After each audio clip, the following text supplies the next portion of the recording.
Put on your mental track shoes and run with me. This is the Powwow with Myra. Today's episode, we have Shannon. Shannon, thank you for being here today. Hi, nice to be here. This is exciting. Can you start us off with telling us a little bit about what you do and who you are, what you do currently? Yeah. Actually, it just changed about a week ago. So, my name is Shannon Denniston, and I am a health coach with Optavia now, full time. So, I'm uh, I'm a mom. Sorry, I'm going blank on things to say. I'm like, who am That's I? What okay. do I do now? It's changed. Yeah. So for forever, I did customer experience, and I kind of feel like I still do that, but Mhm. it doesn't necessarily have to be all professional, I'm sure. But anyway, I'm a mom, a wife. I live, up north, and then yeah, I'm excited to be health coaching full time now. How long have you been a health coach now? I've been coaching for about 2 years. Um, and it's funny, I actually spent the first year trying to figure out how to grow my business without posting on social media because it was like, I don't do that. And I joked earlier, 2 years ago, I couldn't even figure out what stories were. People were like, use stories, everything, different things. And I was like, what are stories? I don't even know. And so I've kind of used the last 2 years to grow and learn, and not just on social media, but on, emotionally, spiritually, all of it. So kind of Wow. Okay. been How did you big get changes. into health coaching? Like what Um, attracted you? well, actually, what happened was COVID hit. Okay. And I'm sure, like a lot of people, it was, oh, wow, all these fun drinks we can make, all these fun baked goods we can make. And it was constantly like, bake this, mommy, bake that, mommy. You're not doing enough cookies and cooking and blah, blah, blah. And so I would do that. And then it would be like, oh, I'll have one little sliver. And I'd be like, well, this whole pan of brownies can't go to waste. So I would eat the rest of it, like the Okay. entire pan. And I joke about that, but it was lots of that over and over and over again for, gosh, a year. And so I couldn't even squeeze into my pants anymore. And that's kind of what happened. And I kind of went, oh my gosh, what if we ever have to go back to the office? Mm. It have to fit into clothes again. So, like I said, like me and a whole bunch of other people, I decided to enough was enough. And the week before Christmas, 2020, me, my husband, everybody thought I was insane. But I just kind of decided to start taking control, and I started Optavia. And it's been a life changer ever since. Wow. Yeah. What a great story. I definitely want to dive more into that. Yeah. For now, let's see what shaped Shannon up to today. So Yeah. where were you born? Where do you come from? Okay, gosh. I was born in Plano, Texas, in the hospital, whatever. So I grew up in Richardson, Texas. Went to Richardson High School. We kind of lived in the same general area, neighborhood, everything for most of my life, really. It wasn't until my oldest son was born, and then my parents moved up closer to where we were up in Frisco. And but that's kind of where I grew up. That's We were a family of performers, I guess you could say. So it was like dance, music, acting, and things like that. And so, funny, that's actually how my husband and I met. We were at Sam Houston State. I was there for musical theater, and then I went to regular theater, and we were doing a musical, Fiddler on the Roof, and that's how we met. I was Wow. uh I was in the company, I was on the side, and I was sitting on stage, and he was the violin kind of down in the pit. And so I You, introduced myself, and the rest is history. wow, that's cool. Yeah. Do you guys lock eyes? No, he actually didn't even know who I was. I introduced myself, and I was like, "Hey, do you know this person?" Trying to, break the ice. And he was like, "Yeah, he's right over there." And I was like, "Okay, so we're friends. Are you guys it was one of those. He was a total boy and didn't even see what I was trying to do. But anyway, He was probably focused on his.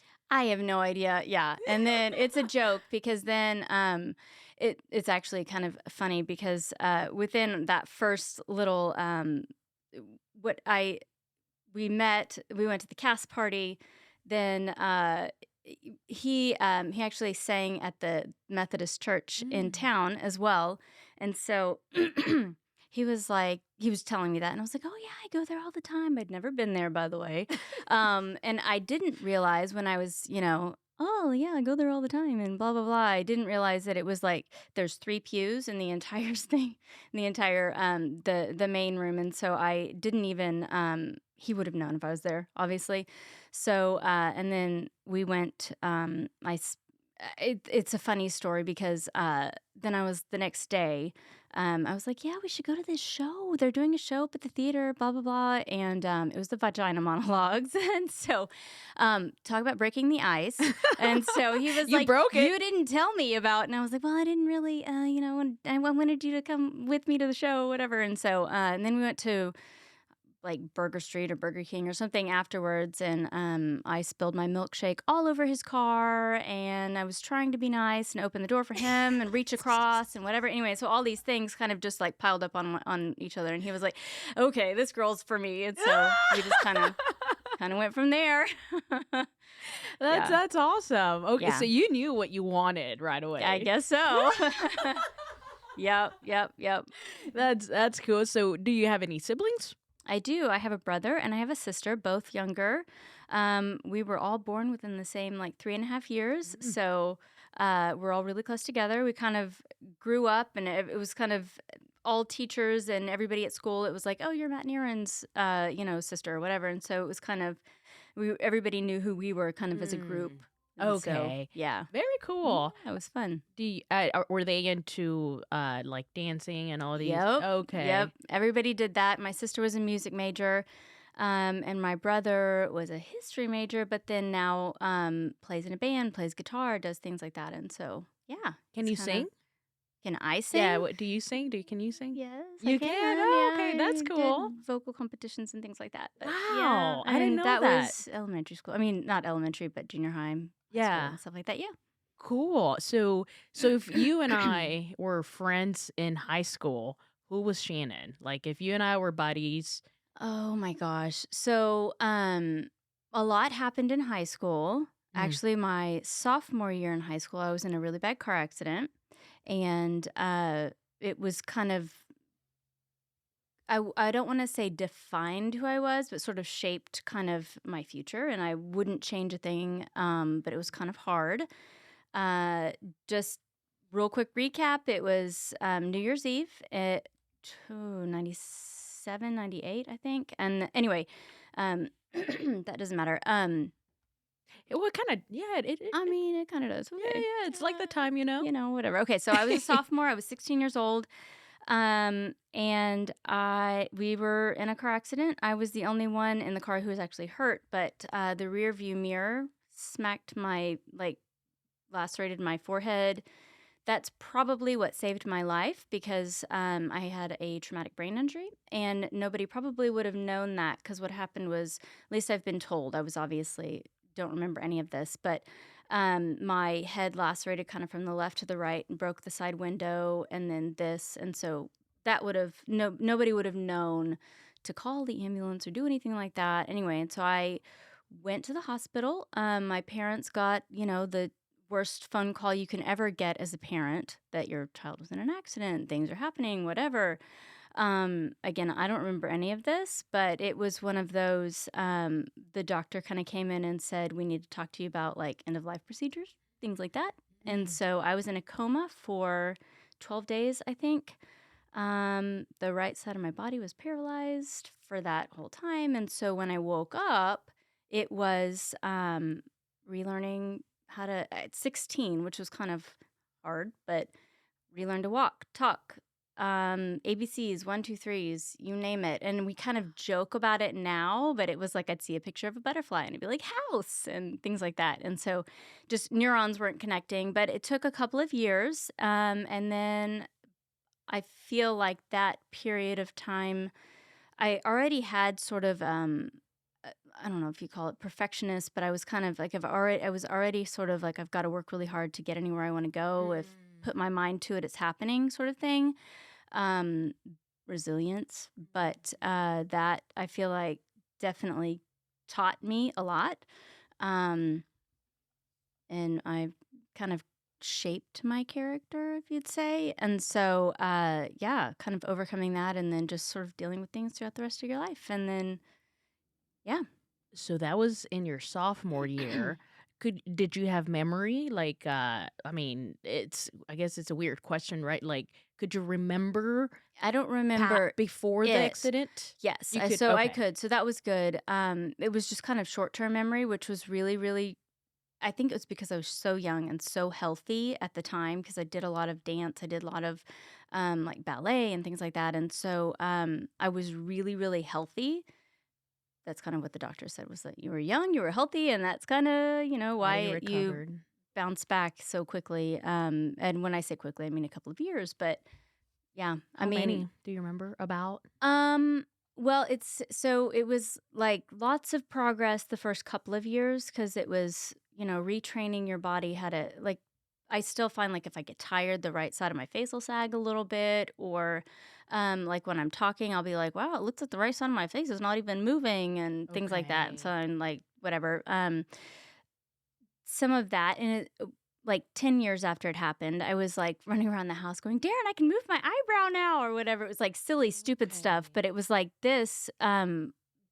Basically stretched the muscle up here. And so, anyway, it was one of those like things that I would experience later that nobody saw, but that the initial was like I've got lots of help with people. I was able to start dancing again. I was able to start singing again. I mean, there was lots of scar tissues and things like that. So it kind of shifted.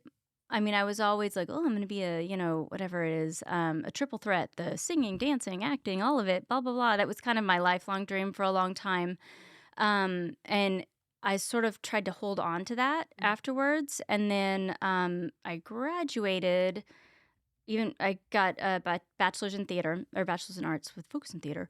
But then I kind of decided to take it a different direction after that. And it wasn't because I still enjoy singing, I still enjoy dancing, and I'm not good at any of it anymore. But I still kind of keep it up. Yeah. Yeah. So you still do you still practice it some?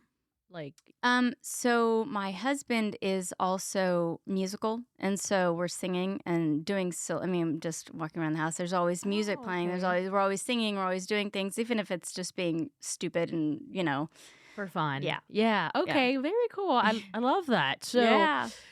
So how long did it take you to walk or to start walking? So you had to learn how to walk? So I was probably I don't wanna say bedridden, but I was in a coma for 12 days, and then, I sort of with the help of a walker, with things like, after you're pregnant, they're like, "Okay, walk around the hospital or do the floor," and then you'd start doing laps or doing things like that. It kinda started with a little bit of that, help of the walker, help of the things, and it was just that, like, I had to just retrain muscles and things, and so, but it was probably all the way through high school that I was, having to do some of that, go to different therapy sessions and different things, and it's weird because it was like how to pick up your leg and walk and not drag your foot while you're walking and trip yourself, and like I'm scared to death of of escalators, which Mhm. seems like a silly thing, but like I'll sit and stand at one and be like, okay, okay, okay, go. Even today? Today it's Oh. crazy, and I know that seems silly, but it's one of the you never know what's going to happen when you step on it because it's going to keep going no matter what. And so Yeah. what if you miss? So there's that, and it took me a long time to kind of overcome things like that, but, yeah, Interesting. so Okay, so you start learning, you're in bed and you have to basically retrain your body. Did you understand that at the time that you had to retrain your body, or what was your thought process at the time? I did. Well, so when I woke up, it was almost I kind of describe it like I was a 2-year-old in a 16-year-old's body because I was like, "Oh, Mm. cool, walking, what is this?" I mean, it was truly like so it was like rapid development Mm. from the moment I kind of woke up to which is cool because they realized that I was coherent and waking because my brother said, "I love you," and I said, "I love you too," which is a very, like, very cool, and That so, anyway, is. we have that kind of, I'm sure there was other connection. things that, but that's the one part of the story that I do remember. But it was, I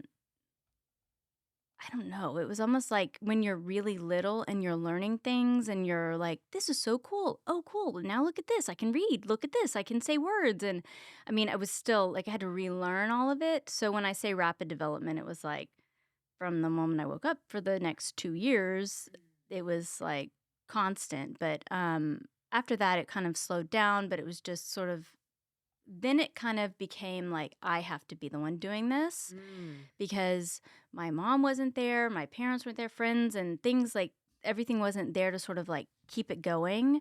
But it almost made it like I had to learn how to overcome things on my own, which Mhm. was kind of cool Yeah. because then I sort of, I mean, I was always the one who had to do it anyway, but um, yeah, it But kind you of you felt at the time defined. that, like, okay, you were being more maybe independent. I was. So then it kind of, and it's interesting. There was one time I came home and I was like, sort of defining my life by it, blaming things on it, things you couldn't do, things you couldn't do. I mean, like it was weird because people would say a word and I'd be like, I know that definition. I know that word. But it was like, I couldn't connect the dots again. Wow. And so it was like, oh, so for a really long time, I felt stupid, Mhm. like not quite, like I couldn't quite keep up with everybody else. And that was kind of hard. But, I've since overcome that, a little bit of whatever emotional trauma, but Yeah. um, there What's was, yeah, and that can be different future discussion in a second. But yeah, no, I don't even remember where I was going with that. Oh, I came home and I was like, well, it was one of those, well, it's because of my accident, because of this, whatever. And my mom, and it was totally in passing, and I don't even think she was thinking about it when she said it, but she was like, no, no, no, no, no, ma'am. Do not let this define you at the time. She said, this is just a small bump in the road. Um, don't let it define your life. Don't let it define you or whatever. And at the time, I was thinking, this is a massive, giant mountain in front of me. What are you talking about? But Mm. now looking back, I mean, I attribute that just in passing comment because it wasn't even like we weren't even like sitting having a deep conversation about it. It was just, Mm. don't let this define you, whatever. And so, I haven't. It's kind of been like, Since then. so then now, and it was like a really big part of my life, but I kind of Mhm. just, I feel like I brush it off sometimes, and it's not necessarily a brush off topic, but like, oh yeah, I had to relearn to walk and talk and all these things, and whatever, blah. Is But is it still a little bit hard to think back, or do you try not to think back, or like you're no, past it, or I think it was harder, truthfully, because I don't remember any of it, and I don't remember the trauma of the hospital. When I say trauma, I mean, like, the emotional trauma that my family had to go through. Like, I think it's harder for them to go back and talk about it because it takes them back to it emotionally, and the only part I remember was, like, I'm 2 years old and I'm learning how to walk again, and, I mean, obviously, it was 16, so it was like, but so there was all these sort of you're development, playing catch whatever. up and they're dealing with the trauma? Exactly, and so, because I didn't ha I didn't obviously, I was out, and so when my mom and dad are getting this call on New Year's Eve, it's things like that. I mean, that's what they go back to, so they don't like reliving it. They took pictures, they did things because everybody said, she's gonna need to be able to remember this, she's gonna need to be able to put pieces together because there's gonna be, like, a month of her life she's never gonna remember, and there is still. But I kind of know what's going on, or because people have told me stories, people have, like, the different pictures, things. Yeah, but it was cool. That's very interesting. I Yeah. didn't know that at all. I mean, obviously. Yeah. It's not something I go around and like, "Hey, guess what?" Right, Yeah. right. Okay, so what happened to your friends? How did they take Um, the whole situation? so it's interesting. So we were being dumb. We were 16. It was a bunch of us in the car. I was sharing a front seat with, at the time, was my best friend. Everybody sort of went their separate ways. We've sort of reconnected, and I've kind of I've been kind of intentionally going back and reconnecting with a bunch of people. like on Facebook and Instagram and all these things, because I'm kind of looking at it like life is short. Why not connect? At one point, these people were really, really important in my life. And so, why, just because I'm an adult? Well, I mean, like, we grew up, but that doesn't mean that we're not still, they don't still matter and that Right. they're not still like a core part of who I am. And so, I've been going back and really reconnecting with people. So, it's been kind of cool to just not necessarily live life with them, but Facebook, Instagram, social media, whatever, has made it really easy to go back and sort of, Find them. yeah, find and then like Connect. almost catch up. Mhm. I mean, people don't, not everybody posts everything, and not everything everybody posts is like their real life. And so Right. it's, but, yeah. So, would you say, uh, you guys kinda went your own way after the accident? I mean, I think, I I mean, had a obviously, you were lot. busy Right, right. I had recovering. a lot of support while I was there. Like, there are pictures of people that I was like, I didn't even know they were my friends. I didn't even know they knew who I was. That people came down to the hospital and they sat in the waiting room and in the ICU it was actually at Parkland, which was, so again, that whole area, it doesn't bring back memories for me, but it brings back memories for everybody else. So,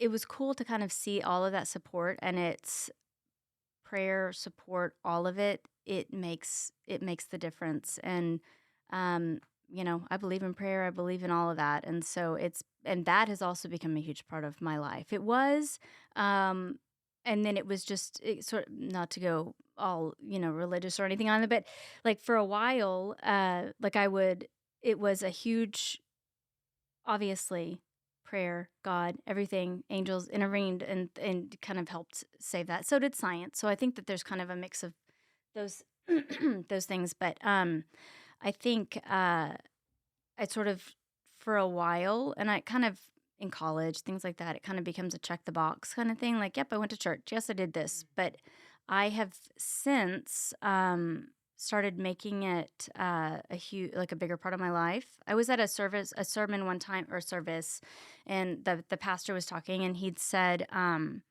it was my whole life.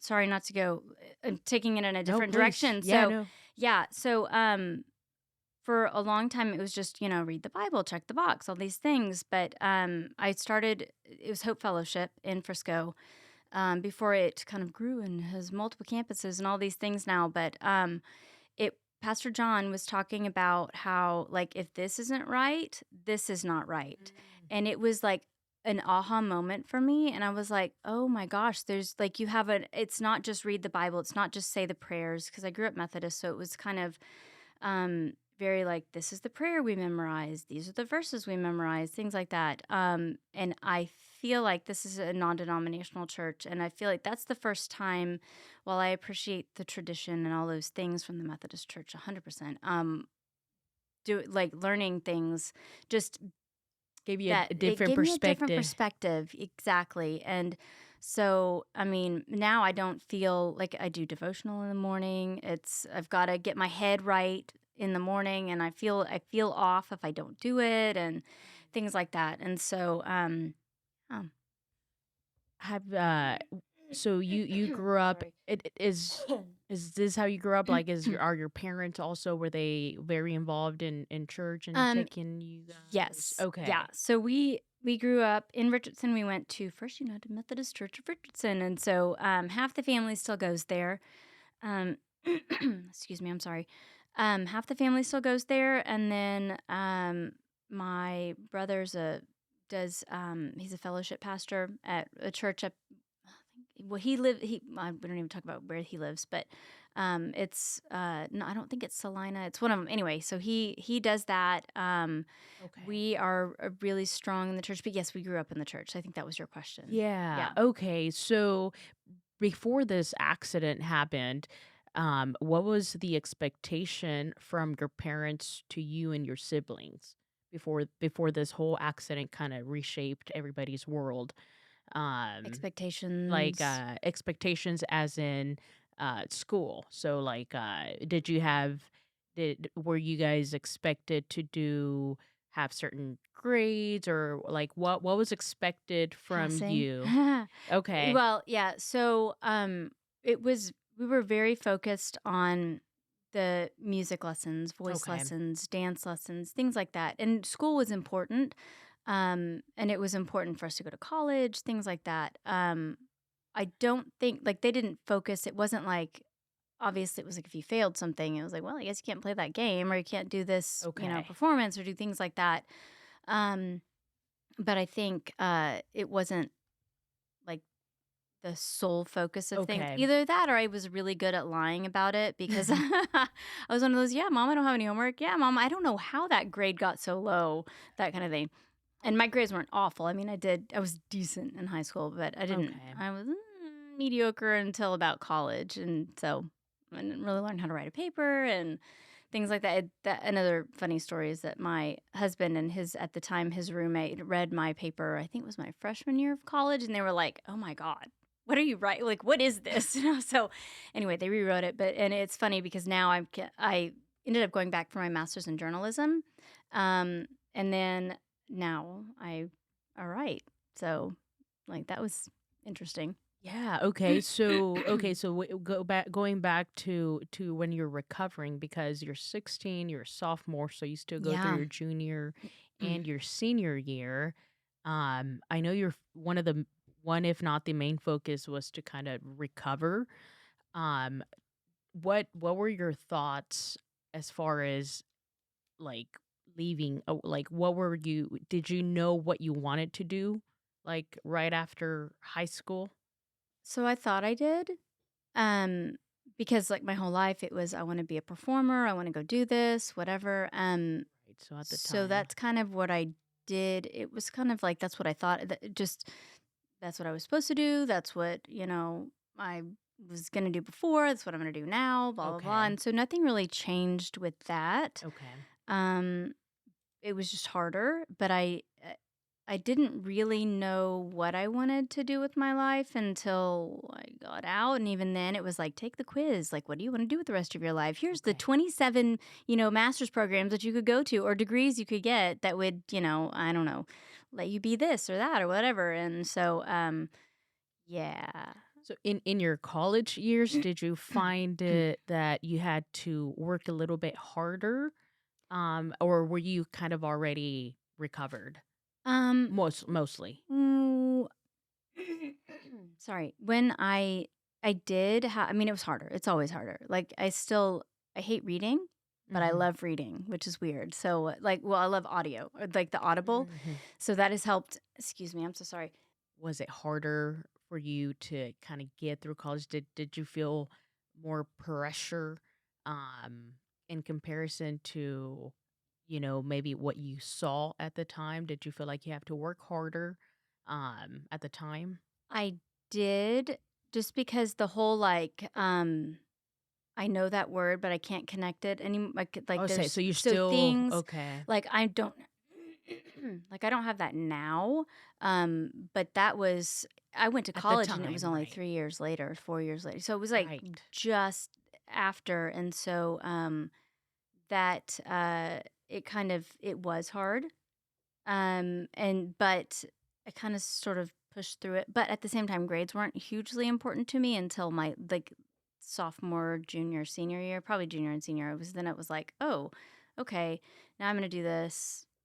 That's when I decided I'd minor in business, which I didn't really do a lot with, but um anyway, so Who was your big did you have anybody or anything that inspired you at the time as you're recovering? Was what was Did you have anything that, or anyone that helped you, or you inspired to be, or Um, that helped you? so I feel like at the time, I don't know if any one specific person inspired me, but I had friends that were supportive all the way through. I had the dance instructor, Judy Kloffenstein. I'm gonna say it wrong, Dallas Ballet Center. Sorry.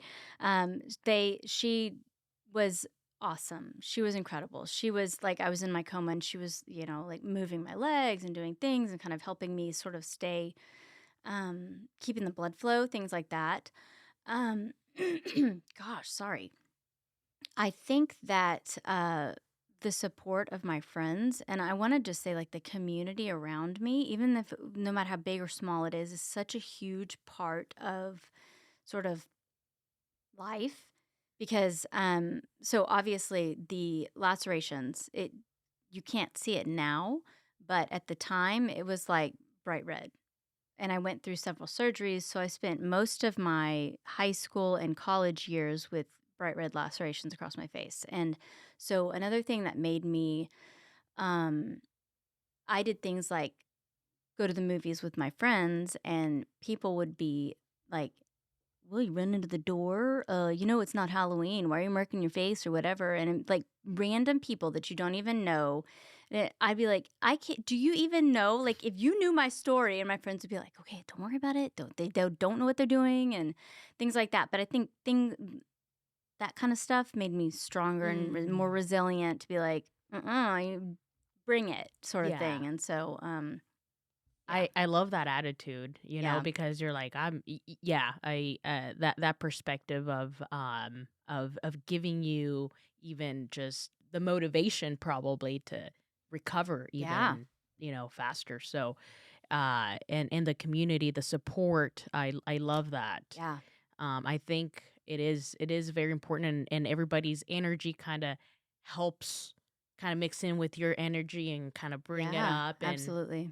and speed up the recovery process. I feel Yeah. like because even from what it sounds like uh you started making progress actually kind of fast because it sounds like it was a very traumatic It was.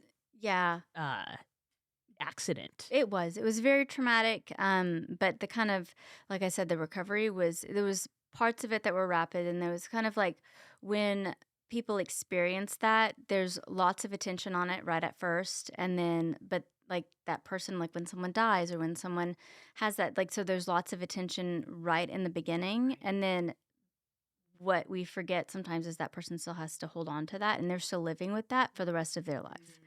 And so I find that, true. But it was one of those that like it didn't matter. It was gonna paralyze the whole right side of my body. It's moves now. And so I was able to kind of just retrain things, and um I truthfully feel like it shaped me for who I am today. Like I'm still scared to do things like videos on Facebook, things like that. I will eventually work through those fears. But yeah, So I have no doubt you will because you started off, you're now a health coach, and with that comes a lot of fears in itself mm-hmm. to overcome. And so okay, so you graduate high school, you graduate college, and how soon did you get a job? So, well, pretty quickly, like within that month. But I was also really smart, and like I graduated in May. We got married in September, and I got a job probably by June. I mean, so I Okay. had I was a receptionist at Ethan Allen Dallas, so that was fun. I thought for a little while that that's kind of how I wanted to take my life, was like, oh, I want to be an interior designer, and then I realized that I do not have the creative gene like my mom or anything else. And it's funny because she draws and is really artistic, and so are my kids, both of them. I'm like, I can't even draw stick figures, so I don't know where you're getting this whole ability to draw things and, whatever on paper with a pen and so they're doing that. But it's my husband decorates the entire like our house is a home because of him, not because of me. Because it's one of those like that doesn't match, and I'm like, oh, but it okay. So mine's the whole like structure. And it's funny that we have actually we're opposite of most people. Like I'm the one who's like putting things together and like building the things that are inside the house, and he's the one that makes it look really good. But Oh, that's cool. It's a yeah, great teamwork. yeah, That's what it's all totally. about. Yes, yes, it is. So anyway, Yeah. it looks really good because of him.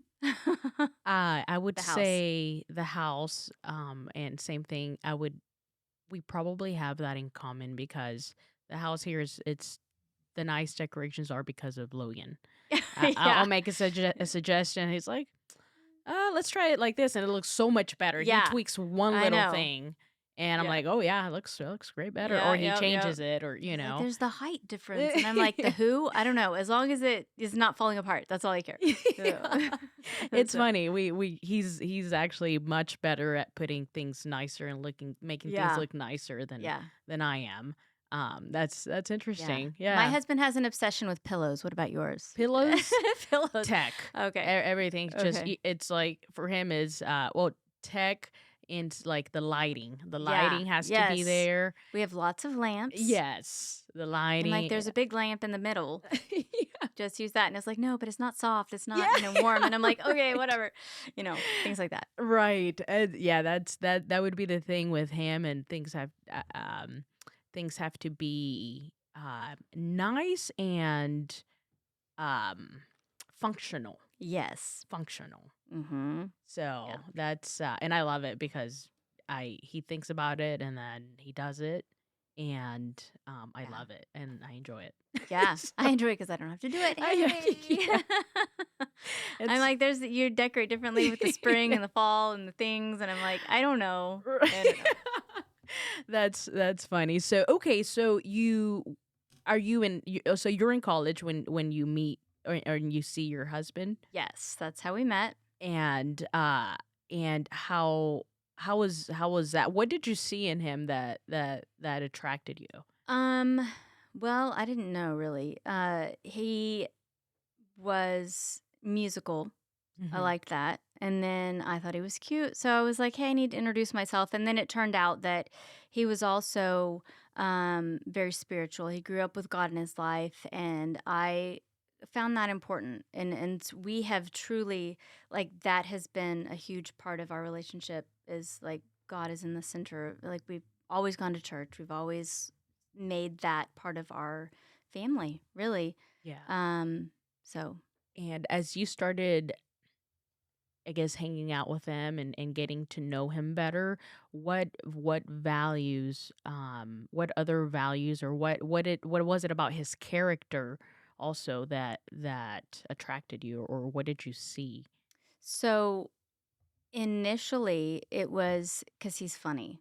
Okay. He has a personality and he's really funny. So that was like, okay, Oh. so he's smart, he's funny, and he's a man of God. So this is all important, all good Mm. things. And so that's kind of was what it was initially, and then it just kind of it truly went Evolved. from there. And so when you think of he's usually the one. So not to talk bad about myself, but like it if I was like, "Oh, I hate this person. I don't wanna do this," whatever, and it's like he always puts things in perspective for me, Mhm. which helps. Yeah. And so he has really made a big difference in terms of like, he always brings that side of things into it. He always Yeah. grounds me is how he'd like to say it. Yeah. Okay. I love it. I think we all at some point in our lives need somebody like that. Like, Mhm. for me, it's also Logan. Funny enough, Yes. it just kind of puts things as they are, and it's like take the feelings aside, and this is how it is. Yep. And what? Okay, what is the outcome we wanna get out of? Okay, let's focus on that. Yeah. So one thing I love about our relationship is that we've never let each other settle. We've never let each other like wallow in things for too long. We've always like have been there to support, push, all of that. And so it's like he is always pushing me to do more, reach for more, be more, and it's kind of the same, vice versa. It's like you don't like your job, stop whining about it and just change it. It's one of those we can be very honest and truthful with each other, but it's always with love. And there's always, um, we don't go to bed mad or angry with each other. And so, like, even if we have a fight, it's always, we resolve it kind of before we go to bed. And so, Okay. yeah. So is because you every relationship. How long have you been married? Oh my gosh, a really long time. It's 19 years in September this year. I'm Wow. old. Congratulations. Thanks. That's Yeah. that's awesome.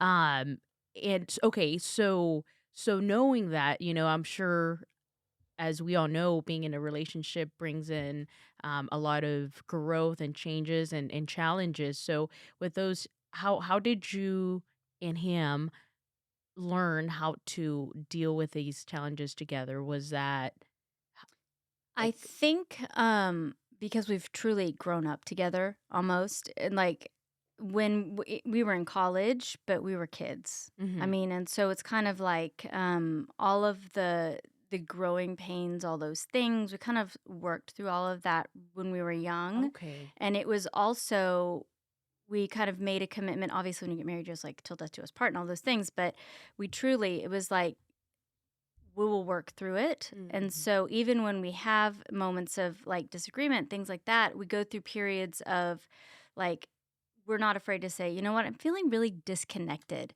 And even though it can be like, "Ugh, whatever for the other person, it's like, no, truly, like we can usually both feel it at the Okay. same time. And so it's like, I'm feeling very disconnected. I'm feeling very like at odds all the time. And so usually, Communication, it sounds yes. like. Well, okay, so while he was in the orchestra, he started as an orchestra major, and then they actually asked him to stay and continue to play the violin, but he was a psychology major. So um, he's brought that into things too. So if I'm going to talk to someone who's, willing to, talk about those things, be so open, I think I'm lucky because a lot of men and this is no fault of their own. They just don't think the same.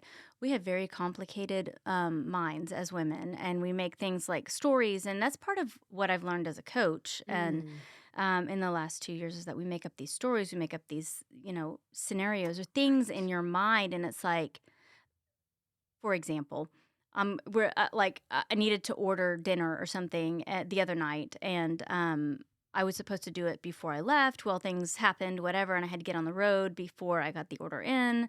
He'd had a long week, and et cetera, whatever, all the things. And so I just called him and said, "Hey, can you put the order in because I'm driving?" Well, he's like, "Sure." Nothing. Nobody else would have thought anything of it. I flew off the handle and I'm like, "You don't care. You don't want, you just want me to have a wreck. You want to da da da da da." And he was like, "Where's this coming from?" And I'm like, "Where are you coming from?" And so it was like one Yeah. of those, like we can just sort of like all these things in our head. And so anyway, when Right. we have times like that, we talk through them, we work through them, and it's like we always come back to the I'm here for you. I'm on Mhm. your side. I'm not out to get you. The world is not out to get you. And roles reverse sometimes because sometimes it's him flying off the handle, sometimes it's me flying off the handle. Usually me because I'm the woman, and that's just kind of how it happens. Not to be sexist about stuff, but I'm Is usually how the it one who is is. a nut in the relationship. So is he sometimes. Let me just say. But anyway, that's kind of where it always comes back to Okay. that. Yeah, communication. Communication and Huge. and talking things through. And I love how you said that it's because at the end of the day, you guys just are doing it based on love, right? And nobody's out to get Truthfully, anybody else. right, And it's right. just kind of like, okay, let's unwind those knots that I just Hmm. made myself in my own brain. Yep. Let's talk it through, which is, I guess, in a sense or in a way to see it, it's kind of like you're untying those knots Right. that just kind of created that little tension right there. And it's important to Hmm. catch it on time before it, because if you don't address it, it'll come up back later. But you just said you, and for some people it works out like where you have to talk about it before you go to bed. For me, it's a little bit different. I have to step away. Like, I have to step away and not talk until Hmm. I feel my heart rate is down and I can, We like, should do that. think. We should do that. Yeah. Because there's still, like, when your heart's up and then, like, the heat of the moment, you say things and Right. then you have to go back and apologize later, but And yes. it takes time, like, it takes many mistakes to finally realize what you're doing and that, hey, the best thing to do right now is to take a step back because I know what's gonna happen. I've been there, done that. I know what's gonna come out of my mouth, and I know that I'm gonna regret it. Yep. So, not now knowing that and making that mistakes multiple times, okay, I'm not gonna do that again. I'm gonna take the time that I need, and it varies, right? It varies how it affected me, Mhm. mostly because he's pretty calm and collected most of the time. Um, but I need to calm down. Like, I need to calm down because otherwise my Mhm. feelings are gonna start talking. Yeah, yeah. Now I will say I grew up my mom was it drove me nuts as a child. Like, when we'd get in trouble, we'd do things, and she's like, "Okay, we're moving on." and it would just Mm. be like, drop it, move on. Oh. So I do that sometimes now. It's like we're in an argument. Okay, we've both made our points. Drop it, move on. I don't want to talk about it anymore. And so I try to do that, and he's one of those like, I still want to be mad, and I'm like, no. And so, there's moments like that because he's more like you in that he like I've got to digest it and Yeah. let it rest for a minute, and then I'll talk to you about it. But, yeah, so I probably need to work on that some, like let him have his feelings, and I actually was at a conference this weekend that it was let those feelings, let your emotions, like let them resonate in you and let them Mhm. sort of evolve and then like get through the anger. Like let the anger like fester up and then die out on its own. Yes. And just so it's not like I will say that when I'm like, okay, just pass it on. Well, it's still in there. It's Mhm. just been bottled up. Right. So that is yeah, I that sort of that doesn't help. Um, anyway, Yeah, but you does cause conflict sometimes. right. I think, like, Logan at the beginning, when we started kind of I guess when we started dating and figuring these things out Mhm. as arguments would come up for and, it's usually, like, little things, right? Usually looking back, but at the Mhm. time, right? So and he would wanna talk about him right away, and I can't, like, if I talk about it right away, I'm in my feelings. Like, Yeah. can't do that. Like, I know that now. Mhm. Right? And it was hard for him at first to give me that time and because he wanted to talk about it and resolve it and move on. Just Kinda like you, like, just yep. move on, Let's do it. right? Yep. And so but with me, it was like the emotions are there, you know? So, I had to learn myself how to take a step back, and he also had to learn how to give me that time. Yeah. And that took some time, but, like, now it's it's if we do get in disagreements, if and when, because now Mhm. they're way more rare, um, it's like it's already like a process. It's like Right. I just don't even say a word. He gives me the Mhm. time, and then just randomly, either he or usually me, I'll come back and say, "Hey, let's talk about it." But I know now, like I had to work out the whole thing in my head. And at the Yeah. end of the day, for me, what it's helped, it's like, okay, what matters and what results I want to get out of this. Right. And I learned that from him, right? Okay, what results do I want to get out of this? Right. And okay. And sometimes I know it's just and even in the moment when I'm battling myself, I know I'm Mhm. battling myself. I'm having this back and forth conversation with In your me head, yeah. until I'm like, okay, I'm ready to talk Right. with my head, not my feelings. Yeah. I mean, I've kind of had to learn what not to bring up. Like, don't bring up the drama triangle and how he's living in it when we're in the middle of a fight. Mm. Because if he wants to process those things, it's like, you're in the drama triangle and things like Yeah. that. And it's like, it makes Mhm. it worse. And so, but it's kind of, you'd mentioned like, let fewer now than early Yeah. on. And I think like while you're still learning how to leave each other, you live with each other, you're still like learning each little things that drive you nuts about the other person, but that you can learn to live with. And Yeah. it's like that's who they are. And it's because our goal is never to change people. Right. And so that's something I've had to learn too.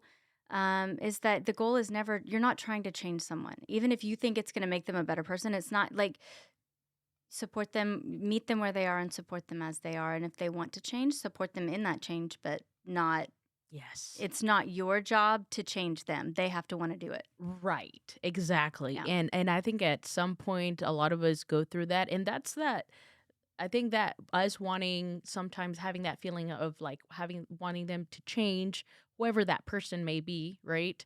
It's because we want better. It doesn't come off in Yeah. a negative way. It's actually the opposite. It just has that negative effect, right? Right. It's like you want the best.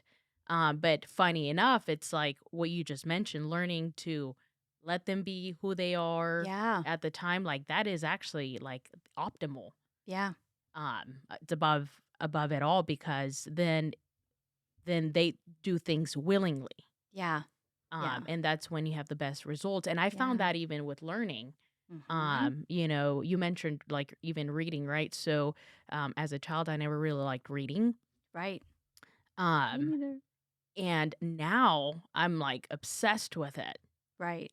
But I think it's because, like, back then, people were trying to push this on you, right? Like, in school, you have to read this, and you have to read this amount, and you have like, and that kind of it's almost like a human instinct to just, "No, don't tell me what to do," kinda thing, maybe, I don't Oh, know. 100%. Yeah. And, like, now it's like, "No, I want this. I want Mhm. to learn. I'm seeking for Yeah. this Yeah. information." So, I feel like you're open to it, and so now you can receive more of it because you're open, because you want it. Right. So it's easier, kinda like a child, Mhm. when you're 16 and, like, years old with a two-year-old kind of Yeah, it's like mindset. just like gimme, gimme, gimme. You're I like, want more. Yes, yes, more you're information, more open and thing. Yep. yes, A sponge. exactly. Yes. Yeah. It's So very true. and it all falls down with communication, right? Because and that's one of the key things I feel like you just said. It's with through challenges or anything, it doesn't matter like, the timing at the end of the day, it's talking about it Yeah, it is. and moving on. Yeah, and it's part of one of the values that I love so much about Optavia. It's like staying above the line, playing above the line. And so, as you learn as a child, like be the first one to apologize, be the first one to, say you're sorry, be the first one, which is the same, but be the first one to come to it and even take blame just to kind of get the other person to take their guard down so that then you are open to talk about it and things. Mm. And so, yeah. Yeah, it's funny how all that works. It's kind of like a Yes. cycle in Yeah, different it does. perspectives. Okay, so you guys, how Let me take these. yeah, yeah, absolutely. We can take them off. Okay. Sorry. I don't know if I have these big things in my You know. now, but they're just smashing in my ear. Yeah, the glasses probably don't help, and these are pretty tight. I'll just yes. Okay. Is it All right. 11:30, Logan? 11:20. Okay. You Good. okay. Hold on. Are you hungry? No, not yet. I just need to make sure that this doesn't look awful. Okay, You're go ahead. good. Okay. So where were we? We were talking about communication, um, Communication. Yeah, being yeah. open. So okay, so you're you graduate college, Yeah.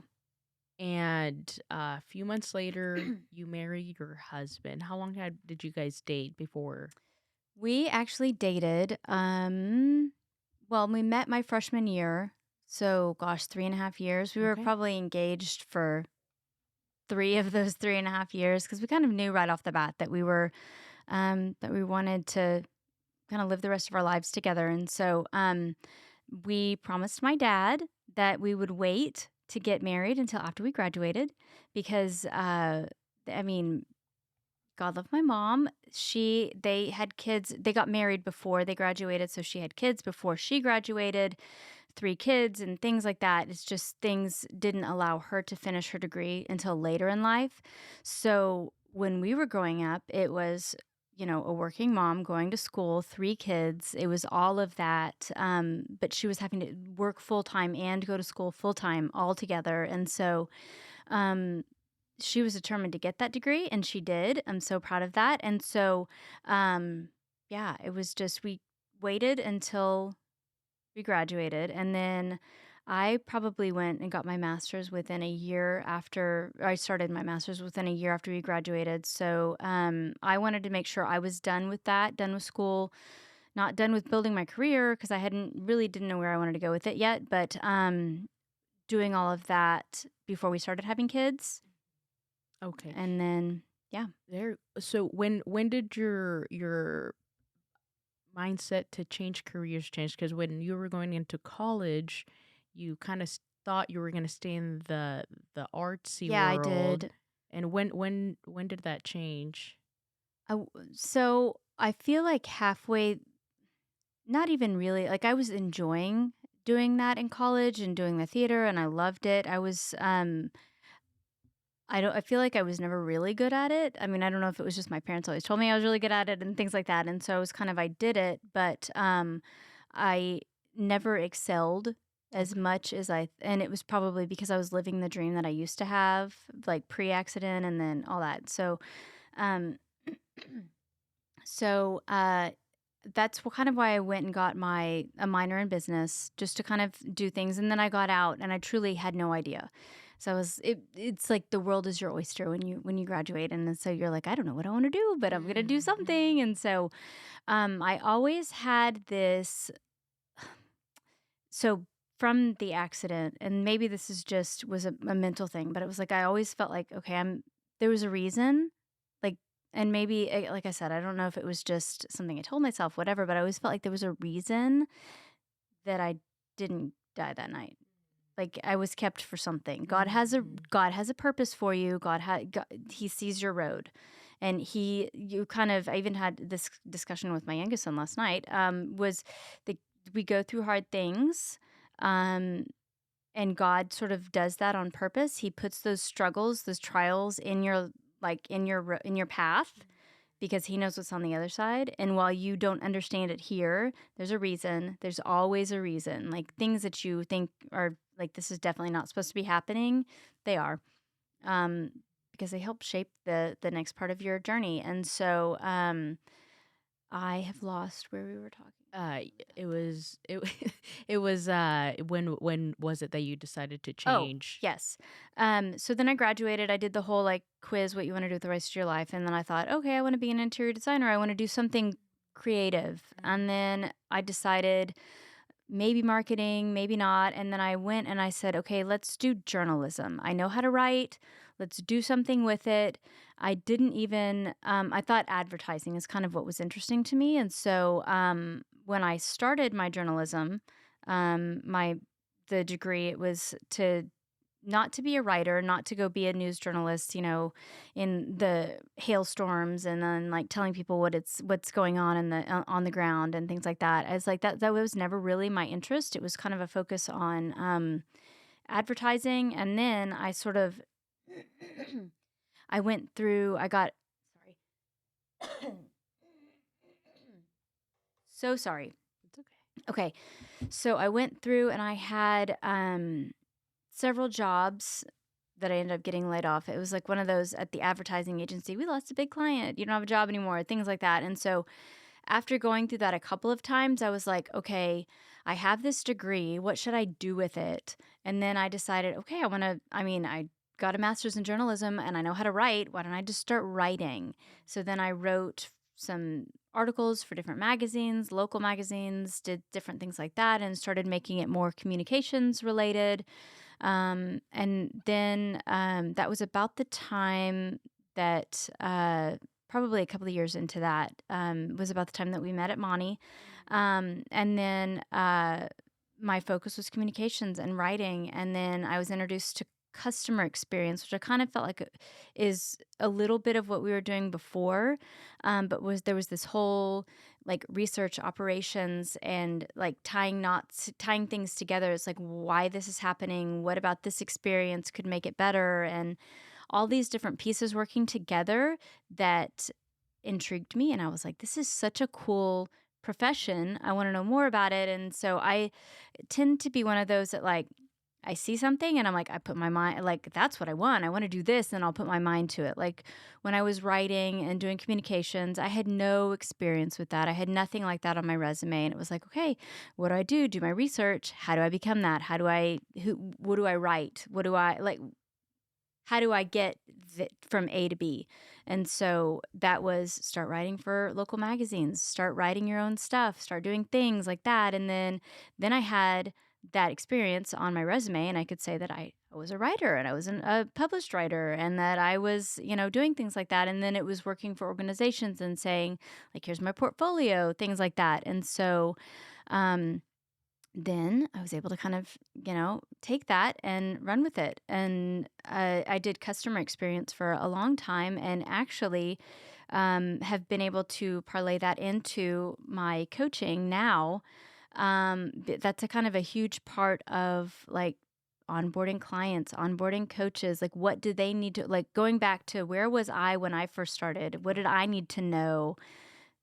Then it was the whole experience, feeding information to people little by little, getting feedback and sort of all things that are involved with customer experience, which is way more than people think. It's so much more than customer service and so much more than just the surveys or just the reports or just there's just so much to it. And so I was able to kind of incorporate years and years and years of knowledge that I'd gained there to sort of making what I hope is a better experience for clients, my clients. I mean, everybody kind of when we're working in the industry, everybody is their own boss, and so we're all independent contractors basically, and so we create our own experience for our people, and so that's kind of I've kind of enjoyed that, had fun with it. Maybe it was that yeah. Anyway, Yeah. Okay. So how long were you writing articles for magazines?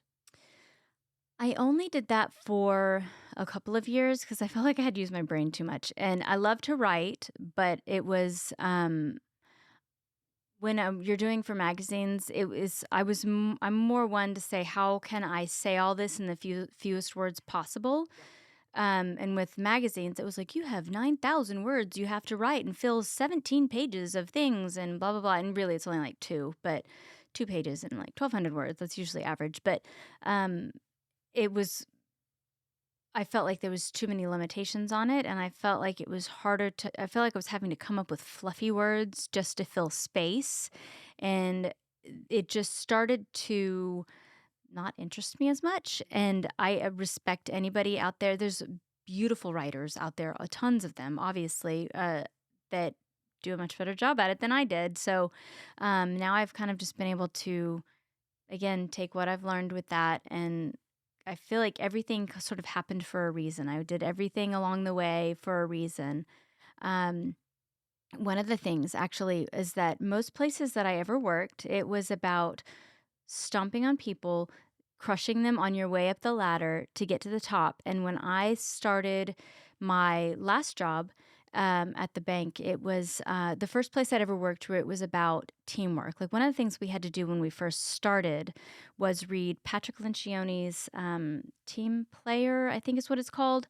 And so it was all about like, we're not in there to crush everybody. Everybody has the same goal in the end. You're one small piece of a very large puzzle.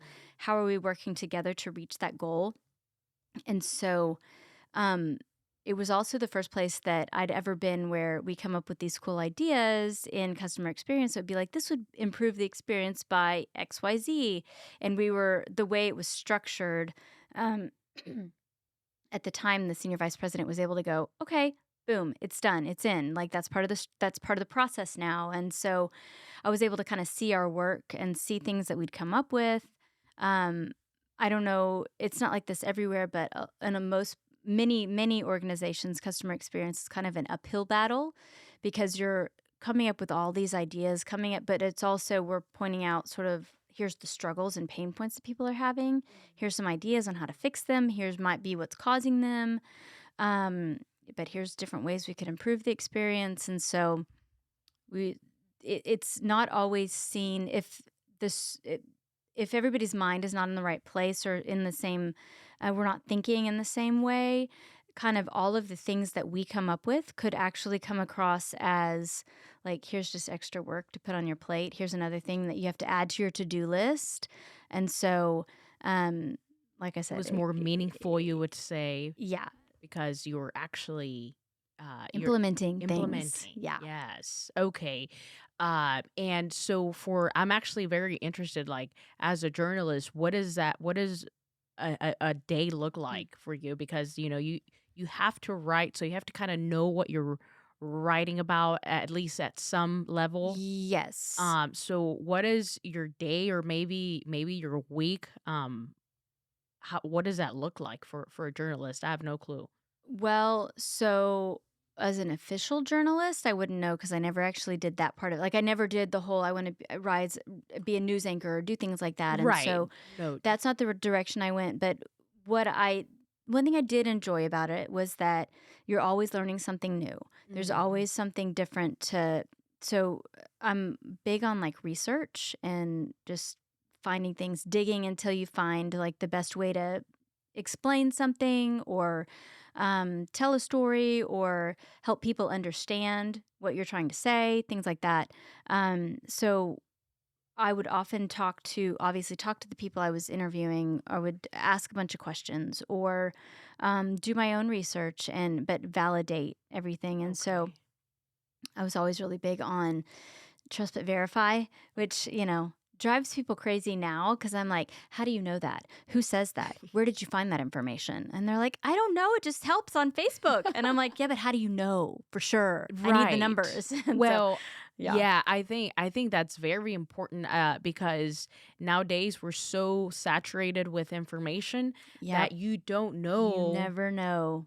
right? Like what is true and what is not. Right. And one of the things I've mentioned a lot in the past in other podcasts is that it's like we as people, how to we need to learn how to think for ourselves, Right. right? So if somebody says something, it's like, okay, you have this information. What are you going to do with? Are you just going to believe, or are you going to, make sure that what you're getting is right? If you do believe in it, or if you do kind of take it as a fact. And so Right. I think the whole and I feel like a lot of people nowadays are confused because they have so many different opinions, so many different perspectives, and if they don't know how to do their own research, if they don't know how to come up with their own ideas Mm-hmm.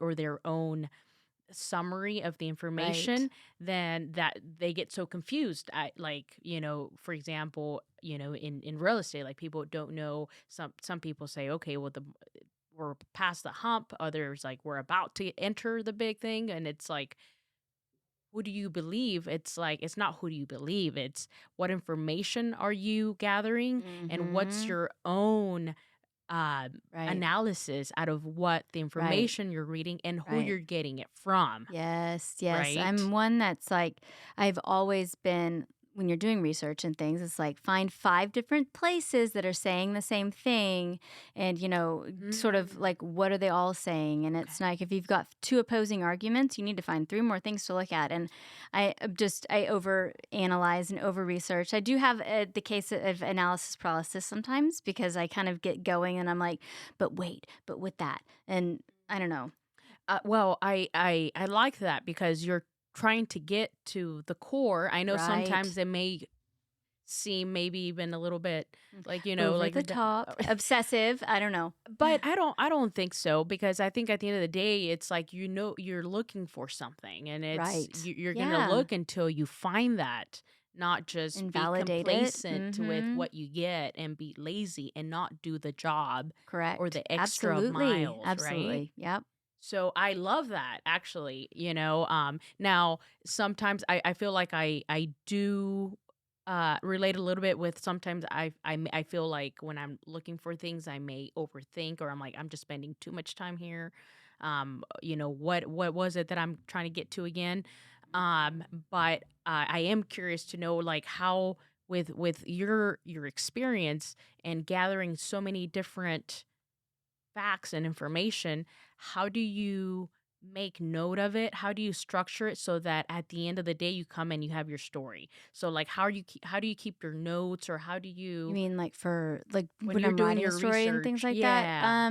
I just Or jot it anything down, write really. it down. I've got like I'm obsessed with Post-it notes. It drives my Okay. husband crazy because he's like, "What is this one for? What does this even do? Do you Okay. even need this anymore?" And I'm like, "Yeah, oh, yeah, that's where that went." That kind of Okay. thing. And so, I've just got pads of paper that I've just sort of write things down. I actually read it was Don't Overthink. Hold on, I want to make sure I'm saying Stop Overthinking. Stop And it overthinking. was by Nick Trenton. It very good. It was one of those. So back to reading, when Audible came out, it was like my best friend because that kind of stuff didn't probably why I struggled a little bit in my younger years is that I like to read. I like to absorb information, but I hate actually doing it, reading with my eyes. And if the words are too small, then I'm like, like you reread the same line over and over and over again, and it still doesn't even make sense. And so, um, It was my best friend, and so that was one that I read with that. It's like having it in front of you and hearing the audible stuff, it helped.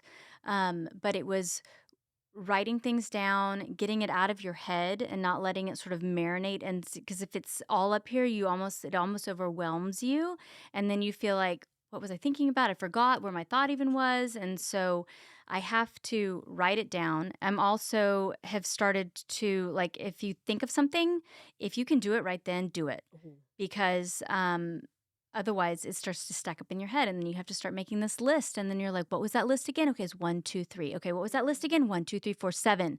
And then it starts to be like, oh God, what was I thinking about this morning? It was so important, like something I cannot forget, but I can't even remember what it was, and things like that. And so writing stories, things like that, I would just write stuff down. And sometimes it would be just anything and everything that I could find with information, I would put on a piece of paper and then be able to take that information and then make it make sense. Like, pull out, people don't care about that. People need to know that. How am I going to fit that in? Like, that's a huge part of the story, that kind of stuff. Oh, so you're more of, writing your stuff down with pen and paper. Uh huh. Yeah, Yeah. okay. I mean, it's funny. I was talking to somebody just a couple of days ago. It was like some people take notes on their computer, and I would love to do that. But if I do that, then I go back instead of like listening and just taking notes. I'm like, okay, I need to fix the grammar in that. I feel like I'm having to, I'm correcting my own grammar in my own sentence, and I'm like, you're just taking notes. But so if I'm just Yeah. jotting it down, if I'm like half a word here, or I think that was own, I think that was purpose, Okay. whatever, but it's like letters, I can kind of decipher what it says later. Do you have a journal for yourself? Like, An for, official journal? No. for your thoughts, like, for yourself, like, your thought like, kinda like Should okay. I? Absolutely. Do I? I've got like 57 pads of paper that have something written on them somewhere, and then in there somewhere with all the junk, like my menu list is one page, my grocery list is another page, and then like all these important thoughts on, page 4 and things like that. But so it's all kind of everywhere, which I have ADD. And so I have to say that that's been like reading that overthinking book has helped a lot, but it's still like my thoughts are sort of just kind of all over the place. And, you know, So that book has, taught you a lot. What one of the most, one of the things that taught you the most that kinda sticks out so that you having read on the book? ADD and having I'm an organizer, but you wouldn't know it on my house sometimes because it's really messy. But it's one of those like I know where everything is, so Mhm. don't move it Okay, because it yeah. might be in the middle of the room on the dining room table. But that kind of thing. And so I think it was keep your space clean. So it's kind of all about your environment. It's all about if the space is clean, your mind is clean, Mm, and then s- writing things down, like getting it out of your head, mm. even if it's I'm gonna say negative thoughts about yourself, negative thoughts that you're having. It can also be like things to remember, to do lists, whatever. I have long, long lists of things where my husband's like, "Don't forget to do X," when I'm to add it to my list. Okay. Because otherwise I'll forget. Because I know, I mean, Yeah. literally on the way home, hey, check the mail on your way home. You're at the end of the street. I'll pull in the driveway. Did you check the mail? Oh God, I forgot. Sorry. And Mhm. so it's like I literally just told you to check the mail, and why didn't you? Things like that. So that kind of I think the keep your space clean keeps your mind clean, Mm. and then if it's something that you can do right then, do it. Because then you don't have to think about it. Then you don't have to remember it later. Right. Right. But if you can't do it right then, write it down. Yeah, okay. Now, have you always been this way where you write things down? Yes, which that's the whole like post-it notes everywhere, all over the place. Okay. My husband's like, "Do you need this one? Or is this trash?" And I'm like, "What are there important words on there? No. Okay, you throw it away." So that's kind of yes. Even growing up when you were, a young Probably adult? not. I Okay. mean, I feel like that's been just I wanna say I've always written things down, and I've always been sort of a, like, jot down some notes kind of Okay. thing, um, but I never knew what to do with them or how to organize them, and yet, if I take a Yeah. personality test, I'm an organizer. Mm. Fancy that. So when did you start, or where were you in life where you're like, I need to write down more? Like it sounds like now you're write like everything down. Yes.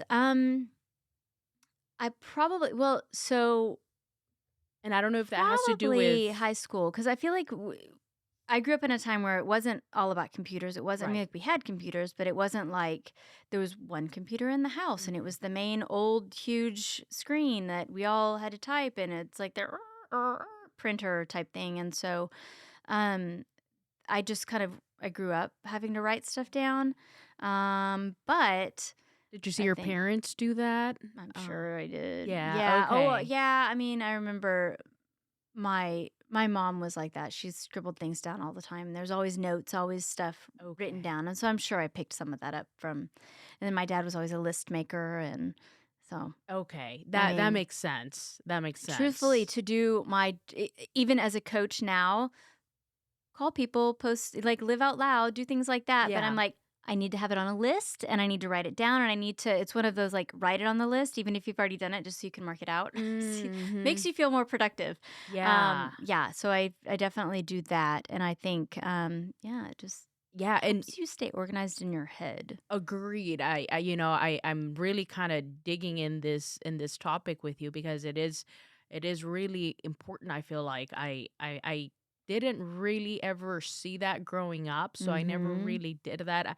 I always thought I had to memorize things Yeah.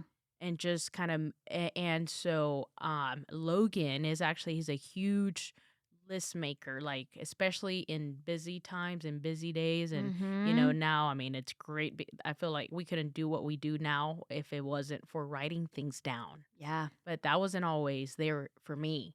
Like that Right. came after I really learned that from Logan. He would make things, and it's like you take a moment to write things down, but it saves you so much time because now you move so much faster Yeah. because you don't have that in your head.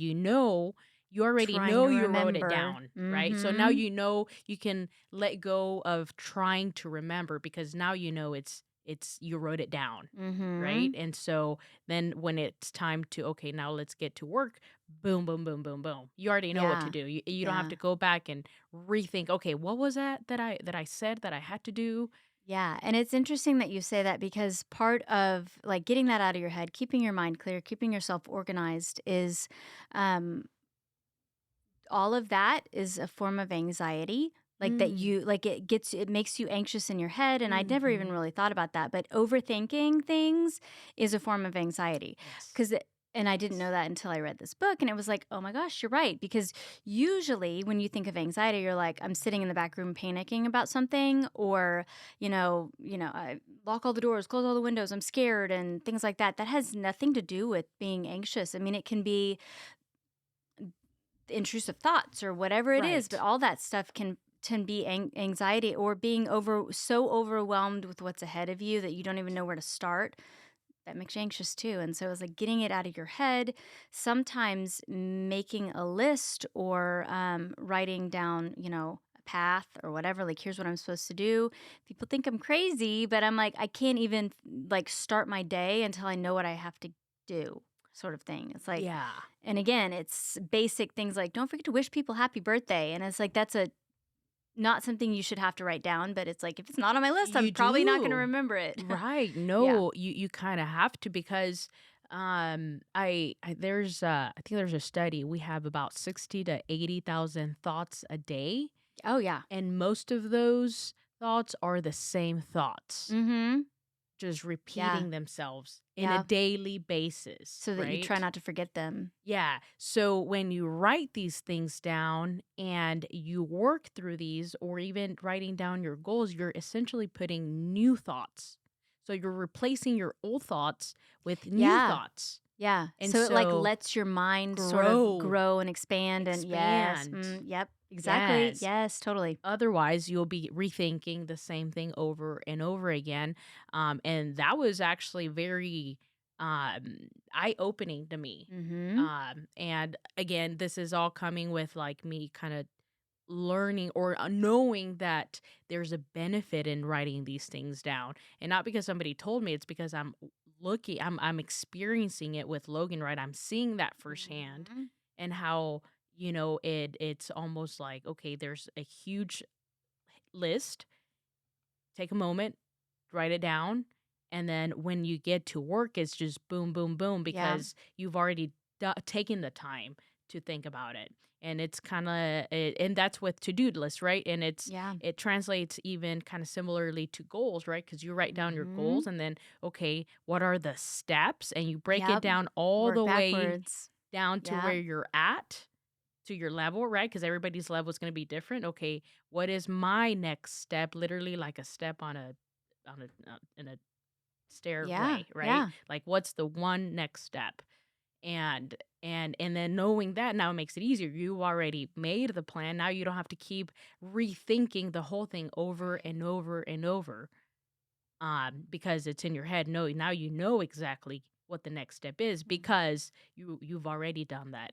And I feel like it's even like unconsciously, you don't have to, like for me when I write things down, I know that I don't have to remember it because I already got a system down to where it'll get to me. I don't have to Yeah. feel like I have to remember Yeah. it. I just have to remember where I wrote it down because I have been known to write the same list 27 times on Mm, 27 different pieces of paper. okay. And that's when my husband's like, I thought we already did this one, or I thought this was already whatever. So, but I've also found, having ADD, it's really easy to like start one thing and be like, oh, but I can get this done really fast. Like as I'm doing this, like before it's quite done. And then by the end of the day, I've got like 27 things started and I haven't completed any of them.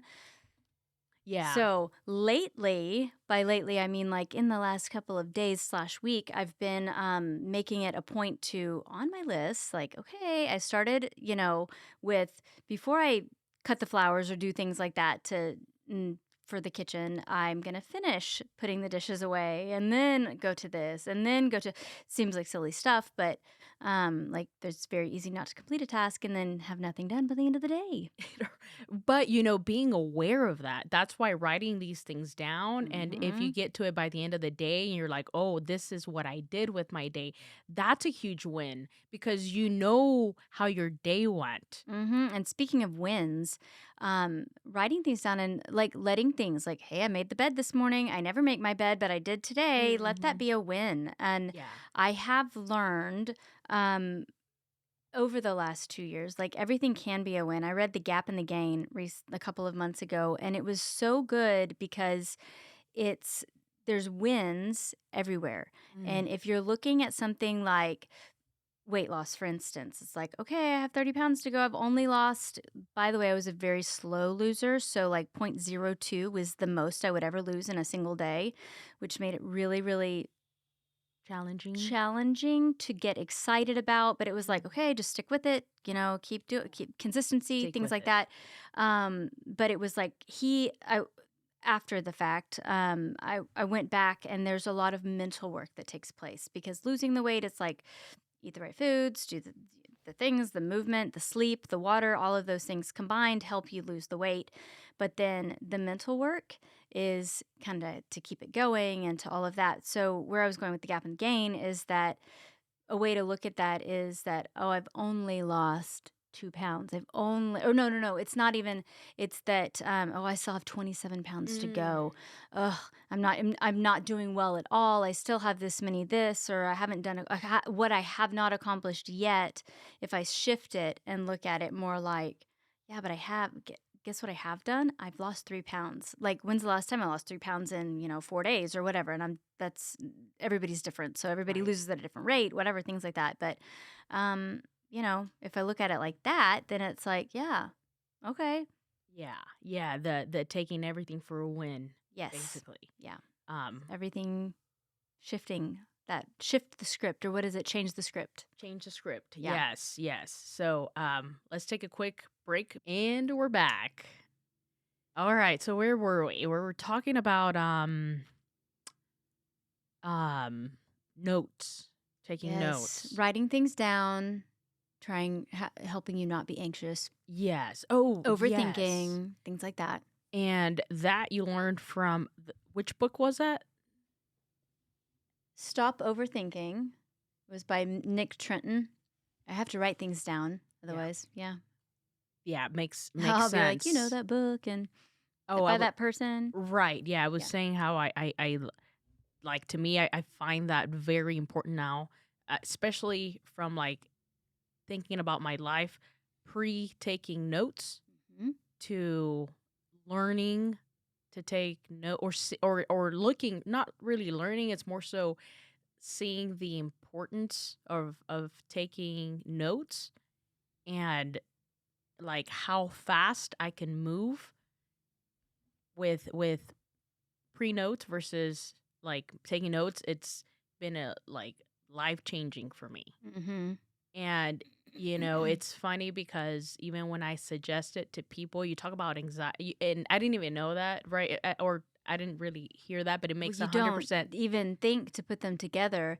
And it's Yeah. not even the notes that really what spoke to me was like, if it comes to your head and you can do it, then don't write it down Mhm. because then it stays in your head like, I still have to get this done, which kind of starts to weigh you down. And it's a very weird, vicious cycle that your brain goes through, that your head is constantly. So there's like all these different things that can cause anxiety that you don't even think would Right. be. Yeah, and you say that it makes, like, Mm. so much sense, right? Because I even like, me knowing that now when I suggest it to people that don't take notes, when you say, "Oh, people think I'm crazy," it's like, I feel like people think about that they Yeah. think like, people that don't take notes when I suggest it, I get that feeling That's where like when they you look at think 12 I'm houses, you're like, you're gonna wanna take yeah, notes. Yeah. right.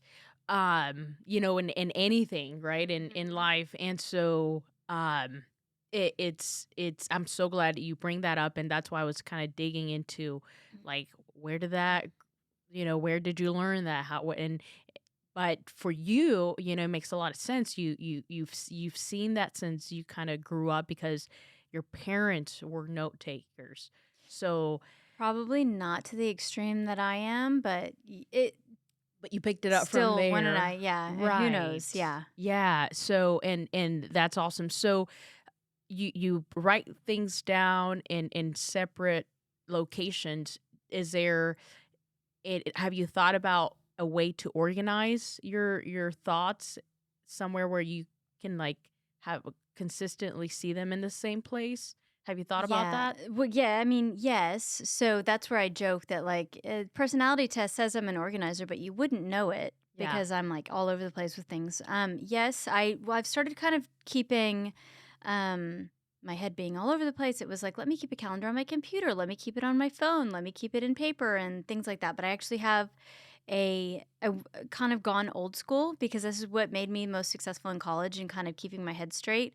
Was writing it in a like a paper, like a planner. Okay. So that's kind of what I started doing Okay. this year, and it's helped. Yeah. So, So I ever since I started taking notes, mhm. and it's hard for me to say, like, it's been, like, little by little. Now it's more, I would say, but I feel like I had a similar struggle where I would write things down, and then I would write them in different places, Mhm. and I would try, like, on paper, and then I would try on my phone, and I would try on the notes, and then I would try on this, and I even, like, putting things on my calendar. I'm like, "Okay, maybe if I just put in my calendar." But now I will say that what's been working really well for me lately is that, well, I listened to Jim Ron, and Jim Ron said start a library, and when he was saying it, he meant more so like start reading, which I get that point. But I listened to some of his videos multiple times, like in repeat, because Mhm. every time I listen to it, I You get hear something different. Yeah. yes, and so one of the when one of the many repeats he said, same thing. And I'm listening to the same thing, and Yeah. I'm like, a library. And I started a library on, like, there's an app called Notion. I don't know if you're Yeah. familiar with Uh-huh. it. Actually, yes. I So have used it. I you can built do a whole whatever website on it actually. so you can do Yeah. all these things, right, with Uh-huh. Notion, and it can Yes. get overwhelming because I've It been using it is. for a few years now, and it can get Mm. overwhelming because it's so customizable that you can do so Mhm. much. You do so much with it. So, I would start doing Make a one list, make a thing. toggle, make a this, make a uh, titles, like, headlines, and yeah, a page and then different a pages subpage and and then another folders subpage. inside And and yeah. it's kind of like the Matrix where you can just open a page and you can Mhm. build multiple pages inside that page, right? Mhm. Mhm. So then I found myself being like doing too much that I would end up Yeah. getting lost in all these different ways I would structure things. And so going back to the video, Jim Ron said, build a library. So I'm like, that's what I need to do. Because even sometimes when I have to go back and reference things, it's like I wrote notes here and there and there. Okay, where did I write it? I don't know. I wrote it like last year. I don't know where I did it. Right. So when I started building a library on Notion, I just create like a board, and then you have your different fields. Right. And so on like the main one, right? I make it the title, either whether it's a video or a Mhm. book or an audible or a podcast. And so Mhm. I have another field that tells me what it is, right? Book, Oh, I audible, see. whatever that is. And Okay. then I even have I put a thing Like, of so if you wanna when go I back and created listen it. or watch it again, it's all right there. I see what you're saying. Yeah, Yes. cool. And not only that, so like now as I've dissected same video multiple times, when I'm writing things down, even word for word, I go into like I open that page of that whatever in my library, right? I open say Jim Ron video, whatever. I have the title of the video, click on it, and as I'm listening to the video, I'm taking notes. So, because even in the past, one of the things was I'm like, oh, that was a really good video. I want to get back to what was it that he said regarding this topic, and I would have to kind of dig through it within the video itself, Yeah. right? Mhm. But now that Hmm. I don't just listen to the video, I study the video or I study the book. Yeah. Or I don't just read it, So right? you can give, like, the time slot I, and exactly where it is in there, yeah. yeah, I started doing the time, but then I'm like, that's Mm. too much time. It doesn't even matter. Really? I just started like just from the beginning. And so Yeah. what I started doing was, okay, I'm just writing down what I'm taking out of it, where it's an audible book, a physical book, like a paper book or anything, whatever that is, whatever educational thing. And I'm studying it. So I write down, and as I'm writing down these things, I have to even go back on the video or the book, because I'm like, even as I'm writing it down word for word almost, I miss words. I'm like, "Oh," and as I'm writing it down, it just kind of like staples in me. It's has Mhm. such a different effect that wasn't even the goal of it, but that's what I'm finding I'm getting out of it. So when I want to go back, I'm like, "Oh, it was this video," and if I just type in a keyword and it takes me straight to it. So I don't have to go Right. back to the video and re-listen. Mhm. Or even then, so and this takes a minute, right? And so I'm but this like I've gotten to this habit where as I'm writing dissecting it, at the end, I let it sit there, and then I make another like title at the bottom where I just kind of write a synopsis, right? So just basically just a Yeah. basic summary of Mhm. all, like when you talked about, journaling, you have to get all this information, all this research, and then you have to compress it to the least words possible. Mhm. Then that's what I kind of do. So that's like the biggest juice I get out of that Yeah, content. yeah. And Exactly. then and so that has helped me so much because I found myself in that same situation where I would write things down and I would forget where I wrote them, or they'd be just all over the place, which is good. Mhm. It's better than nothing because Oh, I've done right. nothing. Have done that sometimes with reminders. Like, I do have to put it on my phone, write it on my hand, write it Mhm. in my, binder, Right. wherever. Like, if I have it in enough different places and I hope not to forget it, sometimes I still do. But yeah, Yeah.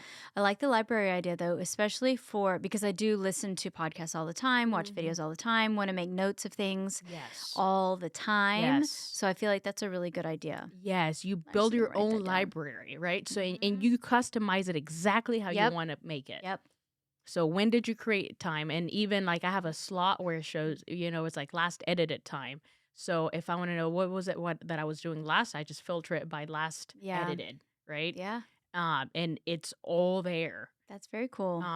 And it's just like the biggest nuggets out of whatever it is that I'm getting out of. So, Mhm. um, it's been a learning experience for myself, and so I'm always seeking even to learn. Yeah. That's why I kind of keep Yeah. digging Yeah. in your brain with it because I feel it's so important. I'm almost like obsessed with it. Mhm. And all of it is part of personal development, right? Yes. Yeah. All of it. Absolutely. Yes. And the beautiful thing is that it doesn't matter how old you are, like there is always room for improvement. Oh, yeah. Massive. Yes. And I think just constantly learning, always wanting to learn, wanting to know more. And maybe it's like, oh, here's a new venture. Let me learn all about it. And, do ever set my mind to something and then I'll get Yeah. there. And so learn everything about that I can. And yeah, I am one that likes to learn.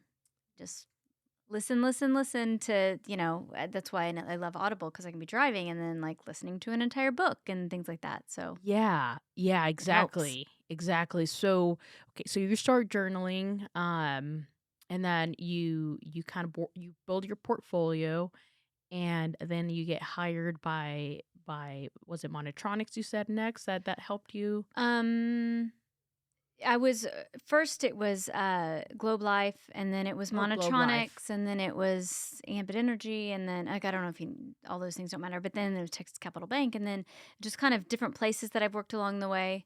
And then I started coaching, and then it's one of those that I've been able to kind of use everything that I've learned Yeah. in that, and it kind of became like the best job I've ever had that I never knew I ever wanted. If that makes sense. Mhm. Mhm. Well, speaking of, that reminds me, I mentioned Jim Rohn, but one of the things he also said is that, um, like, do you believe in miracles? I do. I do 100%.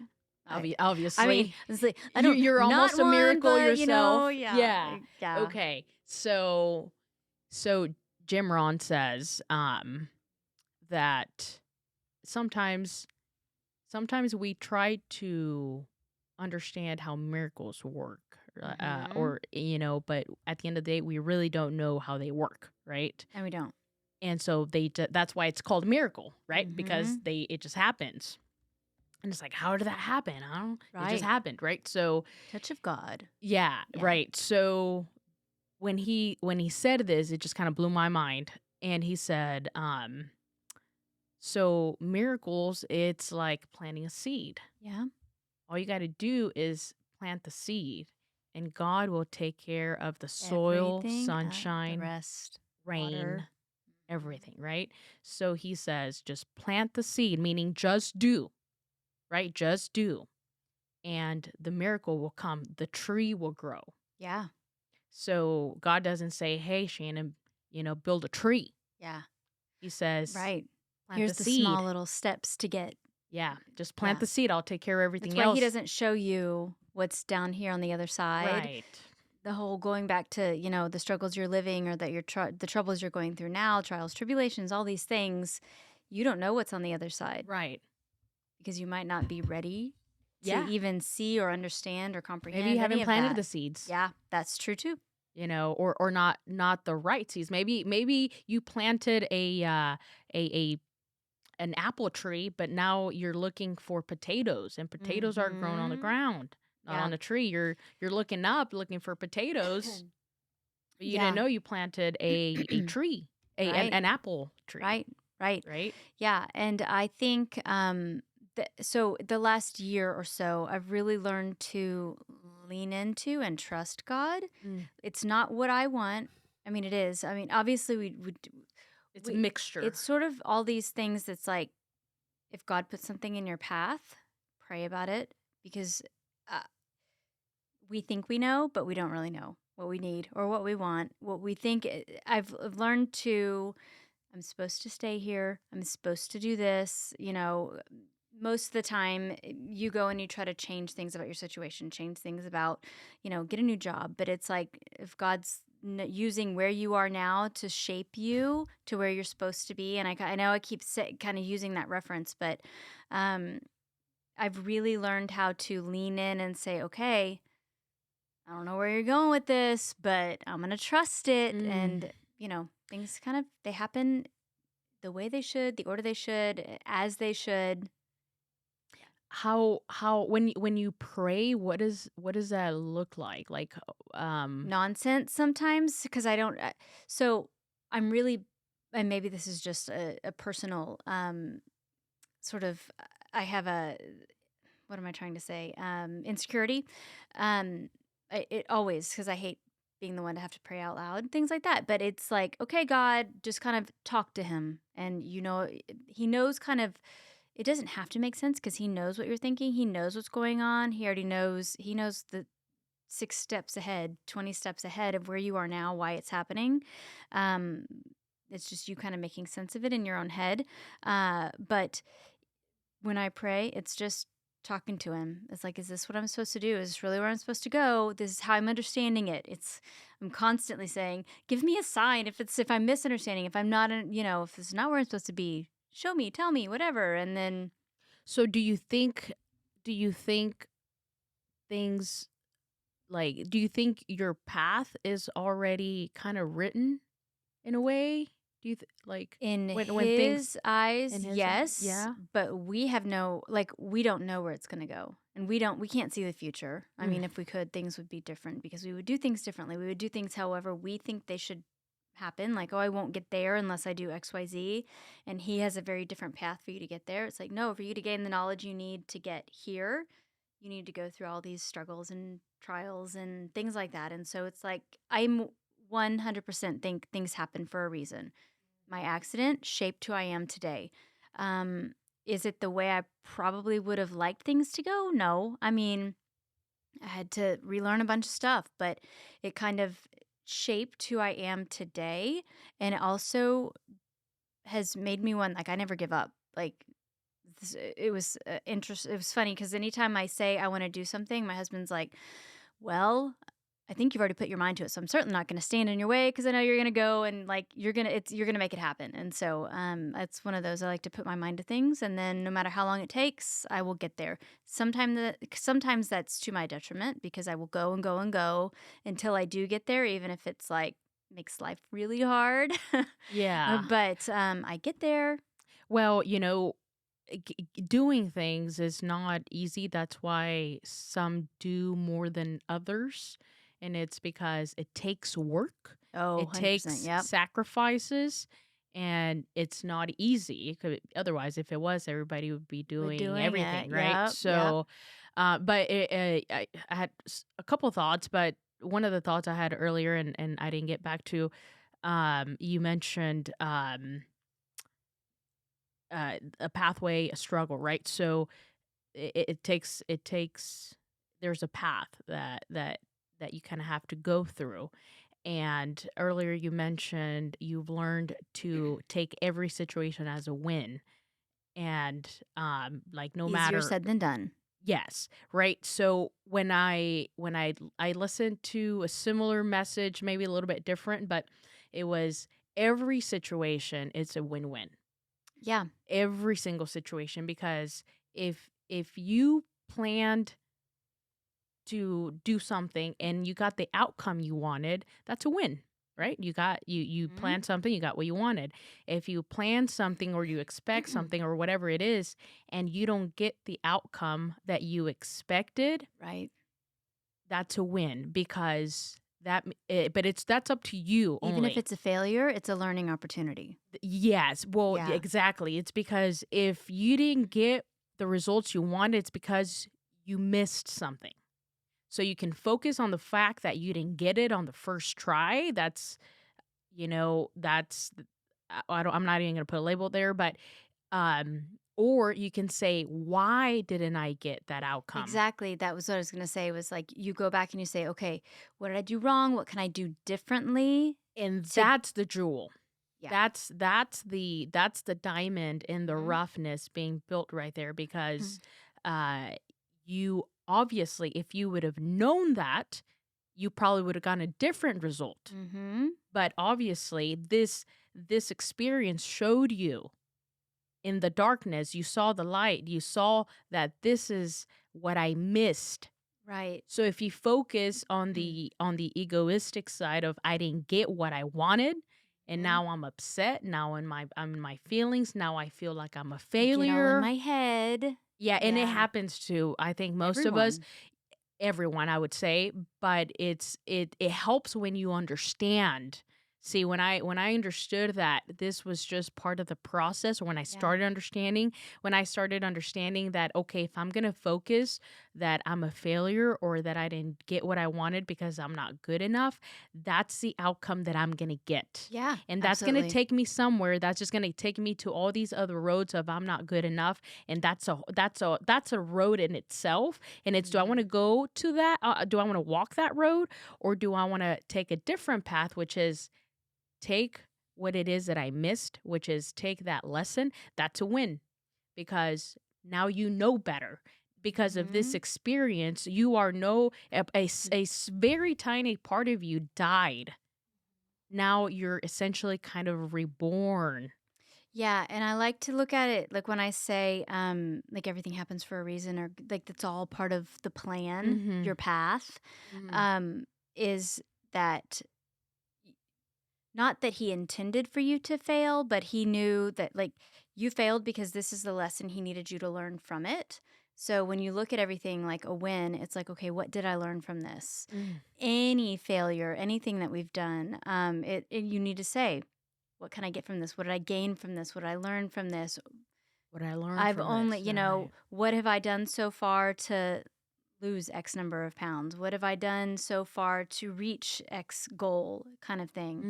Mhm. So, Yeah. yeah. Yeah, I love that. Now, one of the things I do kinda have a different perspective Yeah. is is that I feel like we are we are the captains of our own ship, and I feel like Mhm. we have the option, through a higher power, and I say that because I do in my mind, I call it God within myself, but I know there's different religions, Yeah, and yeah, I know there's people that don't believe in religions, yeah. and I know there's people that, but at the end of the day, everybody believes in a higher power.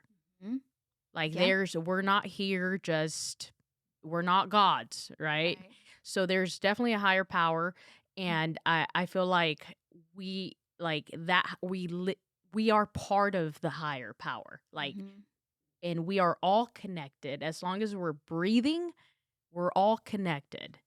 And so I feel like we are responsible and we have the power to build the lives we want to live. And we want, like, we have that power.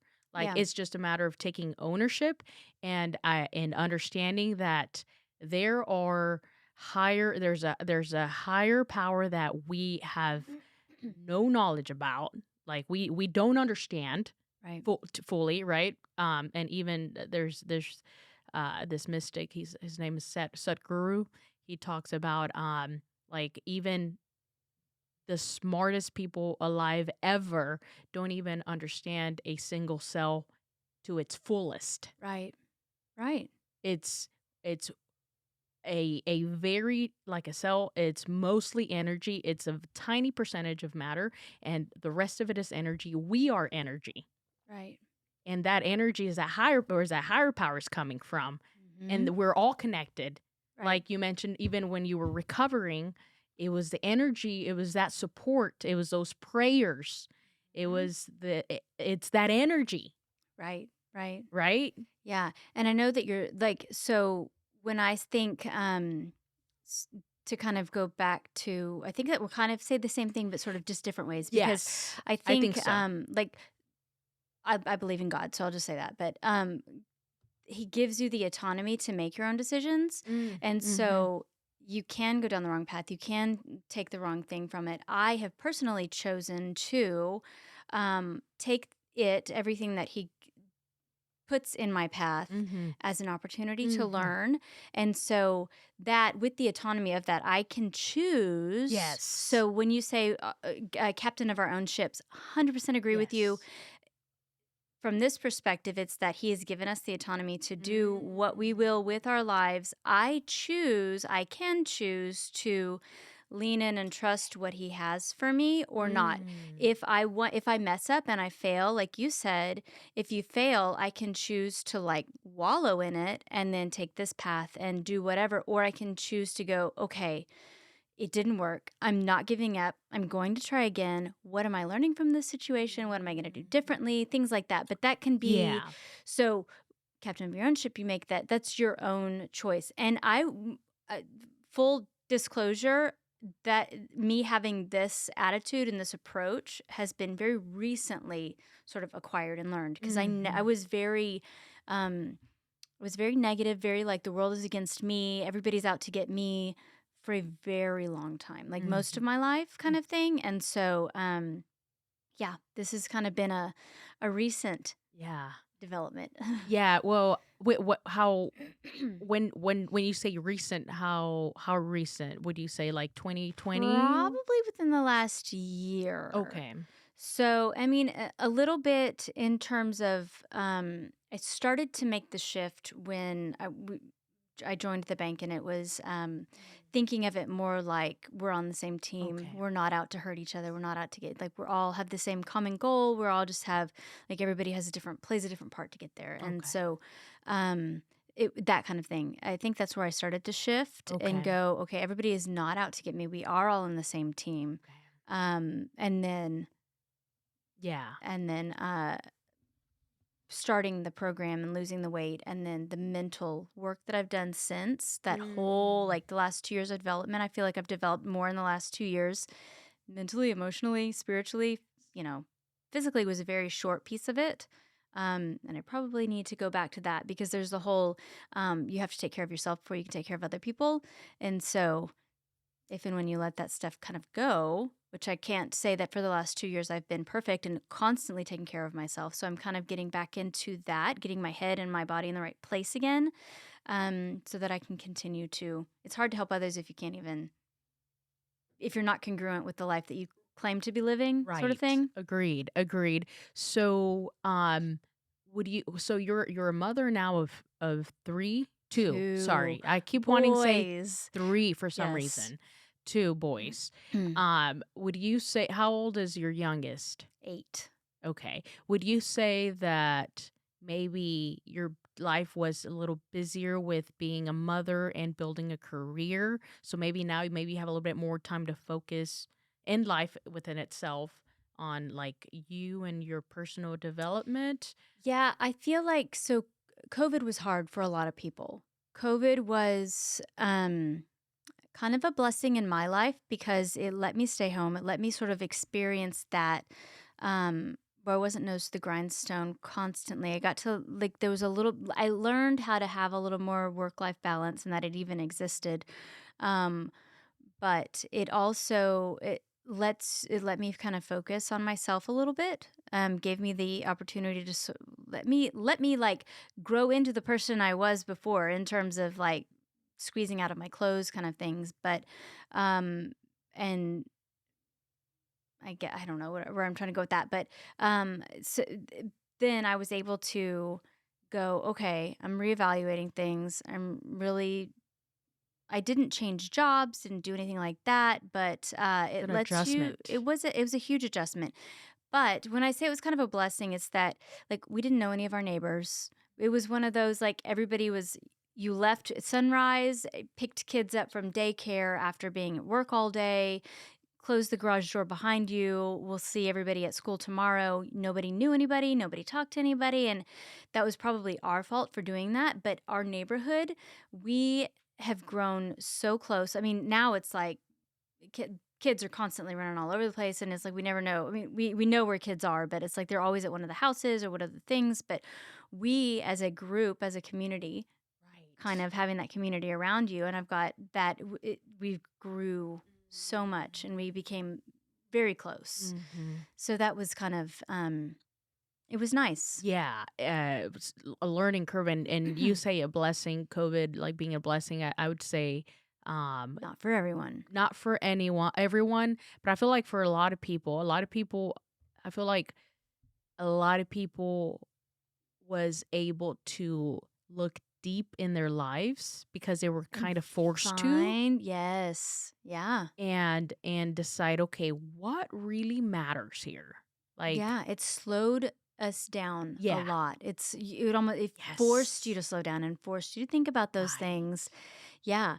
And so that kind of, I will say that kind of opened the door, Yeah. that opened that Pandora's box or whatever. And then Yes. I started to gave you time to just sit on Facebook and see what other people were doing and see what other people Mhm. were saying. And then Yeah. it kind of got to the point where I was like, I was tired of looking at other people get skinny and lose weight. And I was like, God, I'm just sitting in my bed, Yeah. like wanting to cry at every picture that I pass because I'm like, Mhm. that's not me. And I don't want to live out loud. I can't, I was behind the camera all the time, that kind Mhm. of thing. And so that's kind of really where the door opened. And then, Yeah, and it was through a moment where there was a lot of fear, right? Like, what's gonna oh, happen? yeah, nobody knew. Is it gonna get to Think about having me? kids during I mean, I didn't know. I you didn't were have after. That's right. kids. Okay. Yeah, Yeah, but not yet. people did, and I was like, I can't like I remember I don't even remember. It was like the bird flu or something when I had one of mine, and so all things like that. I can't even imagine people who had kids during that time. The fear would have just been overwhelming. Yeah, yeah, there was fear everywhere, and so it was a fearful moment where, yeah, like you and me and a lot of people, and I say a lot of people because a lot of people have told me that themselves, and probably most, if not all of the people that have sat on that chair have said COVID time was uh, basically, an eye opening where it changed your Uh huh. lives because 100%. for that reason, right? We were forced to slow down on time versus get out, go, take the kids out, close it. Right. Like it was just this constant playing against the time kind of thing. Yeah, and then it also that also kind of opened the door, and I didn't really know it opened the door at the time, but it Mm-hmm. like it exposed you to like here's what it's like to be home with your kids, for Mm. your kids. And as a mom, it was like, wow, I don't ever I like the way that I like being home for them when they walk in the door. That's like my husband and I both work from home, and so it's our favorite part of our day is when they walk in after school, and Mm-hmm. it's like they give us their hugs, they drop their bags, they do all these things. And so um kind of that just that's kind of become a tradition, and it's kind of we've grown to absolutely love that part of it. And so that's also what interested me so much in coaching, Mm. because like I could see, while it's not immediate, I could see the time freedom that it would provide. I wouldn't have, or finding a way to work from home. Yeah. That was kind of probably what in it was a huge opportunity. So the working from home part was big for me, Yeah. because, and I think for a lot of moms, anybody who's, if you can be home with your kids, I mean, Yeah. I know some people don't want to do that, but I personally did, and it Yeah. was great. And yeah. Yeah, it's I love that. So, okay, so you're COVID hits, we're at home, we're cooking brownies and all Yeah. these great things. Eating the entire pan by myself within 2 days, because you never know. It might go bad. If you let Oh, it go more than 2 days, and when the kids only eat one each, you're like, well, yeah. Okay, so you're so I joke, but I'm not even kidding when I say that. yeah, no. Add a pint of ice cream, and there you go. Yeah. Yeah, I think that was the case for, many people. Mhm. And so when was your aha moment when you're like that's it? I saw a picture of someone else who was probably bigger than me, but back to the way that she looked in high school, which was kind of, we were all sort of the same size in high school, whatever. But I was like, whoa, she can do this. Maybe I can too. And Mhm. so then just kind of went from there. Use that as I inspiration. was What was like, the oh my first thing you gosh. did? How did you so for someone that it's currently struggling to find the motivation to get started even, um, like what was your first step? What once you realized, okay, maybe I can do this. What did you do next? So for several months, it took me probably several months to finally pull the trigger and say anything and just like make a comment on social media and say, "Oh my gosh, I have to know. This is it. This was the final straw." It was I talk about how I was like I would sit in my bed and I would scroll, I would do things. I was very uncomfortable in my own skin. I Mm. didn't feel pretty. I didn't feel I just and I'll say fluffy. I mean, we I just kind of felt I just felt ugh. And Mhm. so I kind of made a decision by just it was kind of a grown discomfort, a grown sort of not disgust with myself, but sort of I'm discouraged by what I see in the mirror now. And Mhm. so I finally just said, okay, I've got to do something. And I don't know what it was going to be. And I spent lots and lots of diets, lots and lots of things. And so it was like, tried everything else. None of it worked. I was one of those that was like, oh, I joke with my husband and he actually jokes back because he's like, I'm like, I buy every exercise video that that exists. I have, when you say library, I have a whole collection. And his joke is that like, and they've all collected dust and some of had never even been opened. Like some I've literally bought and been like, this is going to do the trick. This is going to be what makes me skinny. Um, and there's so much more to what you're consuming in the kitchen and what you're eating and all these things. And I never knew that all the sugar and carbohydrates and all those things was really what was making me tired all the time. So that was the other thing was I constantly felt like I got a whole night's sleep. Why am I waking up tired? Mm. Why am I like dragging myself out of bed? And so Mm. I can't even really put my finger on it. It was just kind of decided that like this is it. I've got Okay. to do something, which is why like we always say like when you're ready and you know you're ready. Mm. So when I say I started the week before Christmas, I know joke started the week before Christmas. Who does that? Most people wouldn't.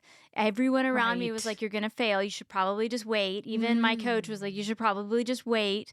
And I was like, "Nope, I'm gonna do this." And so she'd be like, "Well, you're gonna be one step ahead of everybody else," and whatever. So, yeah, I kind of stuck to it, and it's one of those people are like, "Oh, you have to deprive yourself, you have to do things," and it's nice because you're eating every 2 to 3 hours, so you're not deprived and you don't there's enough variety of different things that you can eat that you don't feel like you're we eat that often so your blood sugar stabilizes and you don't feel like you're constantly hungry, you don't feel like you're constantly craving things. That's kind of what I found with any other diet. It's not like I didn't know what I needed to be eating. It's not like I didn't know what I should like. There's plenty of things that tell you these are the kind of snacks you should eat. These are the kind of things should eat or whatever. But it was the time was a big thing for me. It was like counting out 18 almonds and having 2 cheese sticks and cutting them into 3 pieces and making sure you're only eating this much at once and all those things. Mhm. This was so convenient because it was like prepackaged and everybody has their own opinion about like prepackaged foods, processed things, and this is really just dehydrated to kind of make it so that it's shelf stable. But it truly it was I can grab a bar and go to a meeting. I can grab a shake, I can do this. I can it was all done for me so I didn't have to think about it. And I think that was the biggest thing. Cuz again, I Mhm. can't tell you how many how much I'm a big on research and so it was like all these diets, all these things, all these videos. This is going to be it. This is going to do the trick. And this was just kind of done for me. I followed it. I was consistent, You which is another followed thing. it. And I was You consistent. were consistent. Yeah. Wow. Yeah, Yeah. that's that what did that do? So how did you find this program? Lots of people were posting about it on like Facebook. Okay. And so I kind of started to be like, what is this thing that everybody else is doing that's kind of the magic pill for everyone else? And there's no pills. So there's no supplements, there's no any of that stuff. It's just purely food. Um, what is everybody doing this merry-go-round that everybody else is on that I haven't figured out how to even jump on yet? Right. Whatever. And so I did. And of course, it was like Christmas Day, so I talked to my coach the next day. And part of what we do is that we start tasks, we start to reach goals, we set goals, we do things, but we do Mm. it in the privacy of our own mind and our own self Okay. so that when we don't achieve it, nobody else knows and you don't have to tell anybody. So if you fail, again, you're the only one who knows anyway. You don't have to tell a single soul about it. This is the accountability. I think I posted about this yesterday actually was like accountability groups and the communities is that I had to then call her the next day, and it was like, "How did you do?" It was Christmas Day, and then it's like, "Well, I messed up," and it's like, "Okay, well, it's not over, it's not done. Just pick yourself up, start over again." And it was like, "Oh, okay, I can." So I did, and then at that point, it was just like, That ride support. it to the end. Yeah, Mm, and it okay. wasn't even like it was a lot of support, and it wasn't like it took a lot of convincing. Um, Just it was having the just accountability, yeah. you would say. Yeah, I think so. Yeah, and I think, a big thing, that I noticed, and correct me if I'm wrong, but, I kinda go back to being open to wanting to know. You saw people were doing this program, multiple Mhm. people, that it Yeah. worked, so instantly you leave the hesita I the don't know if I'd say instantly because 'cause I'm one of those that, like, I'm an overthinker. So I do the research, and then I'm like then I have to sit on it and mull over it for a okay, long time, and okay. then so it But took you like I believed in said, it though, right? Because you saw people where it worked for slowly, but people. yes, I did, and, everybody like, some people see it and go, "Oh, that's an opportunity, I'm jumping on it." And then some people are like, "Well, I'm not so sure. I need to see 75 other people that I need proof." Mhm, I'm a mhm. proof person, so I Yeah. did S that. Okay, so and it worked, obviously. Obviously it did, because then there was one picture that I was like, "Okay, I've seen enough. I need to know more." That's Okay, kinda how it happened. Yeah. okay, and so what is so this program, tell me a little bit more about this program. I know from what you've said, it's you don't deprive yourself, you're eating every 2 hours, Yeah. so, can you talk about a little bit about Yeah. that program? So How you help it's, others? um it's not really the food. It's Mhm. not really the process like, the packaged food that's, like, that's not really what does it. I mean, it is, it helps. It basically, you're cutting carbs and sugars and things, but there's lots of diets out there that do similar things. I think what makes this one different is that you have the support, you have the community, you have the motivation of seeing other people's progress, seeing other people's pictures. What is everybody Mm. else doing? Everybody's sort of at a different pace, but going through the same struggles, the same challenges, the same things. People ahead of you have experienced it. Here's how I did it. I think that that is really what does it is that there's the accountability. Mhm. And then, I mean, The support. everyone, you're going on your own journey. So it's not like Mhm. I heard there was a conference that I went to this weekend that it was that you're not helping somebody do something because then that means you're enabling them and you're doing it for them. You're supporting them, which means you guide them, but you're empowering them to do it on their own. And so I think that's really what we do as coaches is that we are guides. We've done it. We can help you answer questions, do things like that, but help keep you motivated. And I think the community is the biggest. I'm not a social person, and I never was before. And like, I don't like people kind of thing. But now, it's a huge part of the whole experience is that like you're not in it alone. And I think Right. that's the biggest thing. Cause like, again, how many diets, how many goals have we set and started to try to achieve that we've never reached? But because we're doing it on our own, nobody else knows about it. You're not sharing the failure with anybody else. And so, Right. yeah. It's And easier to this make way, excuses or 100%. yeah. And so this way, and it's not even that the accountability is like being mean and holding you like you said you would, blah, blah, blah. It's like when you're supporting someone, you're meeting them where they are. And Meeting them where when they I are. say meeting them where they are, it's that you don't have to be only drinking. Like the goal is to drink water, drink take the sugar out of things like tea, water, all those things, but not sweet tea with gallons of sugar in it. Um, I have clients who come and they're like, I drink, 3 things of Coke a day.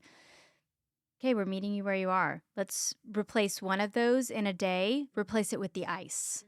Because then it's like, or an Ultima packet, which gives you the flavor. But if you need to mix it with the carbonation, and so everybody has different things. Like some people need the carbonation, some people need the flavor, some people need both, things like that. I joke because my husband's like, I don't do water. And I'm like, okay, awesome. Because that's a huge part of this. And so we figured out a way to like add flavor to water so that, things Mhm. like that. So when I say meet them where they are, it's like, okay, let's replace that one Coke a day. Okay, now we're a week into this. Do you think you can do one more? Are you up for it? Yeah, okay. So it's not that you're not drinking carbonated stuff that has flavor, because you are. You're just replacing the Coke, which is nothing but, nothing against Coke, but whatever. It's, Sugar. like the sugar, if there's artificial sweeteners or things like that, anything like that. Yeah, or meeting people just where they are.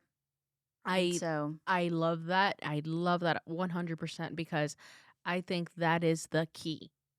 because if you set the bar too high and people come and they're like, there's no way, Yeah, they're no gonna way I say, can do "This is that. not for me. I Like, don't fit here." I'm a failure just even looking at it. Right. You can't approach it that way. Yeah. So you have to we always say that's like you're one step ahead, you're pulling your hand back and you're pulling people up.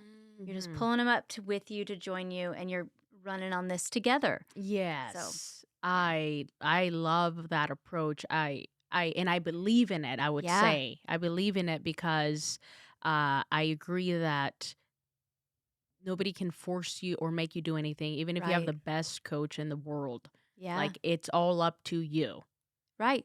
But and you basically describing how you do that reminds me of even like my journey in itself when I started even working out, right? So we would go to the gym and we would do our own thing, right? Mhm. It just we got what we got. Yeah. And I thought that I worked out hard, Mm. right? Like I thought I was getting a good workout Yeah. until I saw myself in the mirror and I'm like, wow, like I started crying really. I was like, wow, like I can't believe I've allowed myself Yeah. to get to this Mm. point. So I didn't necessarily get a health coach, but I joined Orange Theory Yeah. because and this is where it's going to be similar because with Orange Theory, I didn't have to think about what I had to do to work out. Mhm. You just show up and you work out. Like the plan, it's already been It's laid out for laid out you. for you. Yeah. Exactly. Mhm. So, and then you talk about accountability, right? So we're running in the treadmill and I want to stop and rest, right? If I was Mhm. working out by myself, I'd be like, I ran hard enough, like I can Yeah. rest. I'm just gonna stop. But the person next to everybody, it's a group of what, maybe 30 people. Everybody's doing the same thing, guided by the same coach, Mhm. and you want to stop, but the person you see, and there's mirrors, right? So you see the person running next to you, and they're also struggling and they're also working running hard. And Yeah. it's like, do I stop now? Well, first of all, they don't kind of let you stop, but you're like, I slow down or I keep going. And just the people around you working equally, if not harder than you, makes you Keep you say, motivated. you know what? It's that community, right? Yep. And then you show up Inspired. to the same class and it's like it's like the community. You already Yeah. same faces, and you're not gonna stop because they're not stopping, Right. and I don't have to do the hard work's been laid out for me, the recipe, right? Like your program, Yeah. it's already Yeah. you don't have to think about it, you just gotta follow it. Right. And accountability, you have your coaches pushing you, giving you Right. motivating, as you're working out and running, they see you struggling, so they're talking to you, and this Mhm. is what keeps you going. And like that was so when you say that it's so crazy because it's different worlds, but it's the same It skeleton truly it almost, right? is Like because doubt, fear, I mean, fear not as much, but maybe. I yes. mean, but the doubt, the things I can't do this, I'm not good enough, I'm not doing it well enough, all these They things. can do it, but it's And just it's because 'cause they're like, better.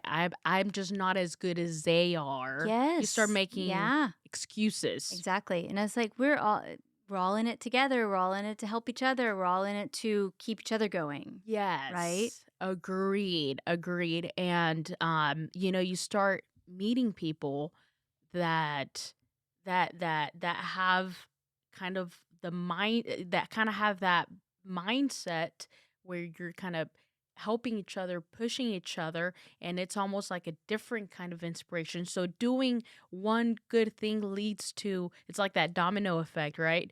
All the other good things, you start meeting other people Mhm. that are teaching you things and they want the best for you and you kind of want the best for them and it just creates this Right. whole energy. Yeah, and then it's almost like you learn you're not selfish anymore, and then so Right. suddenly, because you're feeling so amazing, then you almost the whole, like, start taking care of yourself so you can take care of other people kind of thing. Then Yes. it starts to shift from, "I've got myself now, I wanna help pull them up to where I Yes. am." So then it's yeah, you start helping, supporting others. Yes. Yes, Yeah. and you're like, "Hey, I remember I was there, just keep Yes. going." Like, Yes. "I remember when I was there."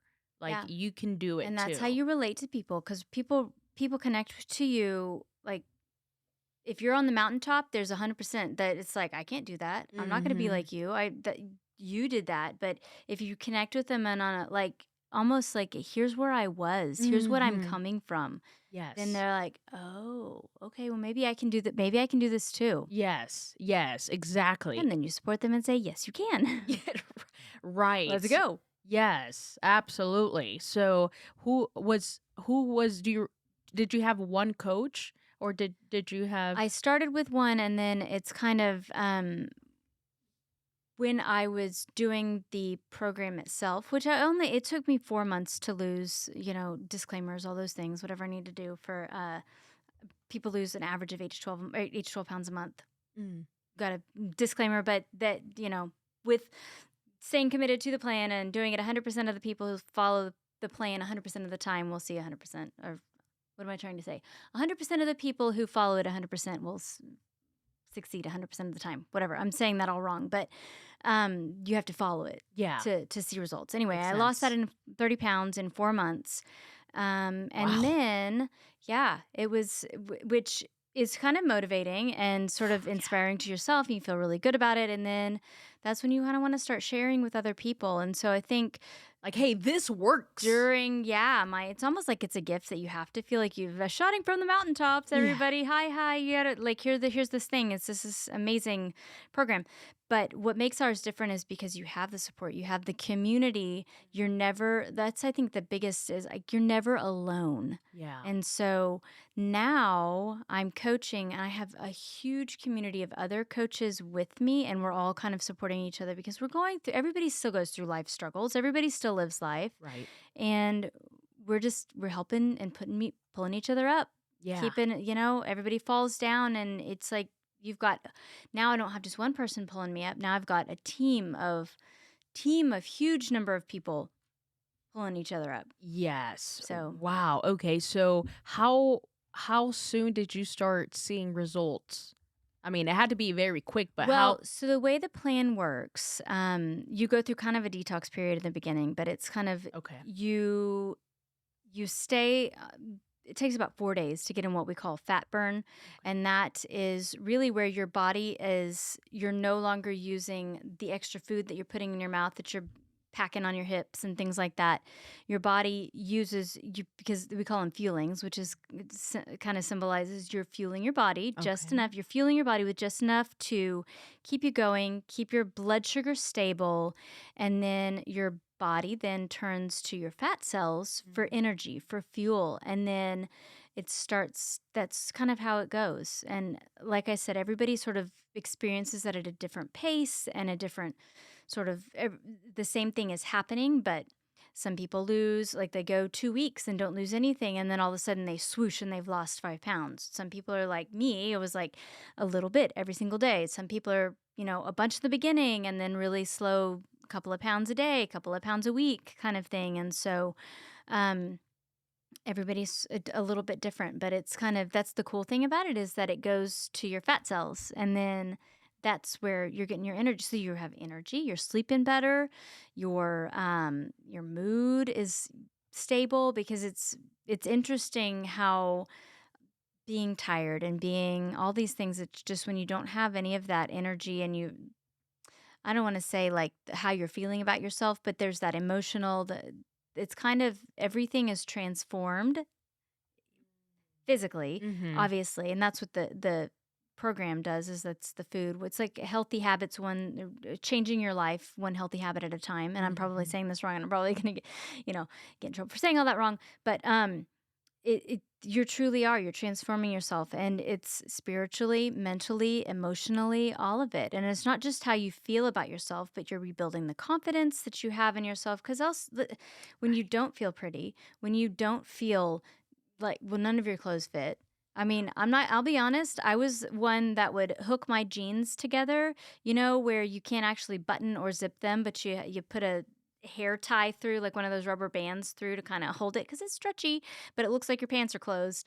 Kind of embarrassing, but it's like that's how you make it work. And I did. And then to go from that to being able to easily zip your pants. I now have I had a client the other day call me crying because she could cross her legs on the floor. She's like, I sat down, first of all, which I haven't done in years, and was able to get back up again. But she said, I crossed my legs for the first time in, 10, 15 years. I haven't been able to do that. And so it's that kind of stuff that keeps me motivated to just continue supporting other people and changing people's lives. Yes. Yes. And what a testament that you went through Yeah.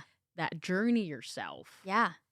Yeah. And so that's how long has it been now since you Well, it was December of 2020 is when I started. I reached my goal in April.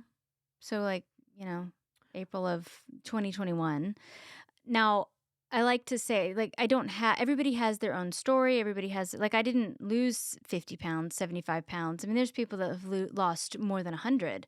I don't have one of those stories, but I have my story. Mhm. And my story was inspiring and changed my life. And so I get to use that now to say, let's change your life too. Yeah, well, it didn't just change your life, it sounds like the physical side. I mean, did you expect to have this whole mental transformation? No, you go into it thinking, I want to zip my pants, Mm.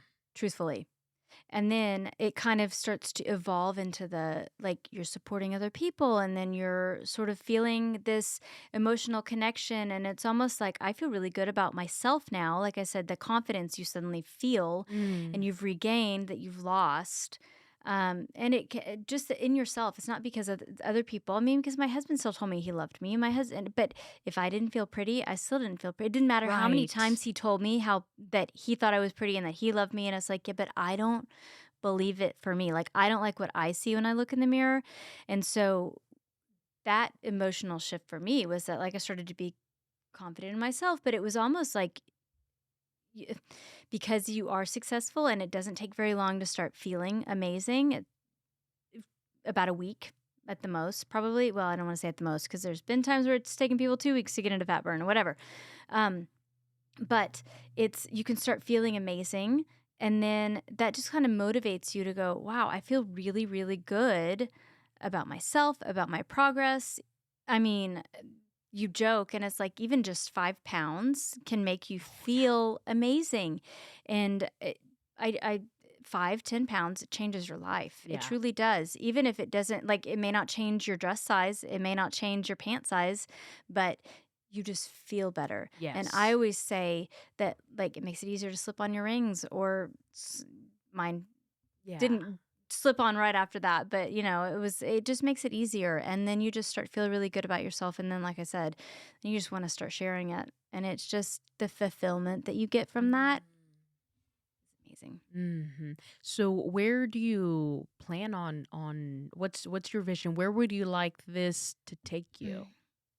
Oh gosh. Okay, so I'm going to publicly say now my goal, I want to be a leader of other people. I want to be a leader of thriving leaders Mm. in my group. And when I say lead, I don't necessarily mean like I'm a boss or whatever. It's more like I'm you can be a leader when you're just helping a You would client. Like I'm empower I'm other empowering leaders. you, me empowering someone else. And so I had a fear of being a leader even when we worked at Monotronics. It was like I've never, supervised anybody else before. I'm really scared. I didn't want That was kind of a constant fear I've had in my life, and I never thought I was good enough to like help other people or like Mm. lead other people or do it confidently, whatever.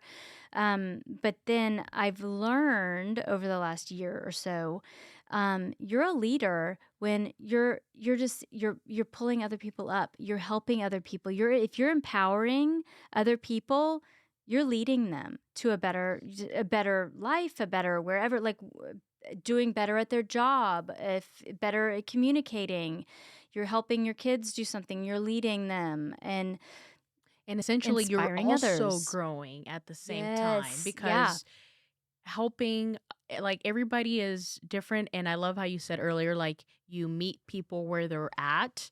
So it's not like, okay, I got this exact plan, I just got to follow it. It's Mhm. different because It's it's different not for like everyone. following just a plan that's been laid out for you to lose weight. Right now this is a different challenge that enhances Right. that mission, right? Right. Because now you have to, okay, now it's a people thing, right? I have to meet you where you're at to help you. You're already a leader, but I want to help you be a better leader. And in turn, you're also becoming a better leader within Yeah. itself. And it's always what you're becoming. It's not like, so I like to say it's life and this program, everything is you're on a journey and Mhm. it's turns and sharp turns and straight paths and everything, but we're all in a journey and it's not like you've met a destination because if you reach your final destination, then what's the point Right. of doing anything? What's the point of living? What's the point of trying to continue to grow? Well, that's it, right? Yeah. Yeah.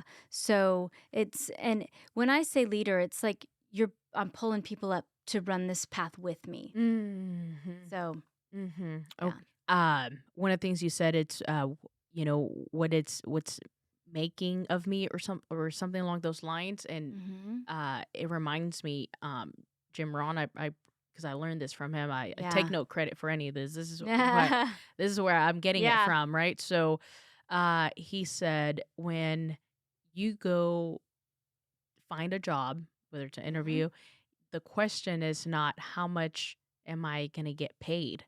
The question is, what will this make of me, Right. right? Yeah. Where's it So, gonna take me? What am I gonna learn? Again, yes. what am I gonna learn from this? What am I using everything as an opportunity? Yes, and I think you briefly reminded me of, because you said something that triggered that thought. It was, yeah, it's not how much am I getting paid? It's what will this make of me? Mhm. And when you think about that, it's like, okay, yeah, that's the journey I want to go into, because um when people that follow this, or when they're in for example leaders, right? So um that's what I want to become, and it goes ties back to personal development. At the end of the day, Mhm. you're growing, right? And it's just you're growing as long as you want to grow. And you mentioned even that at the very beginning with you and your husband. You mentioned you guys push each other to Oh, never be yeah. complacent, Mhm. and keep growing, and you push him and he And yep. pushes you. Yep.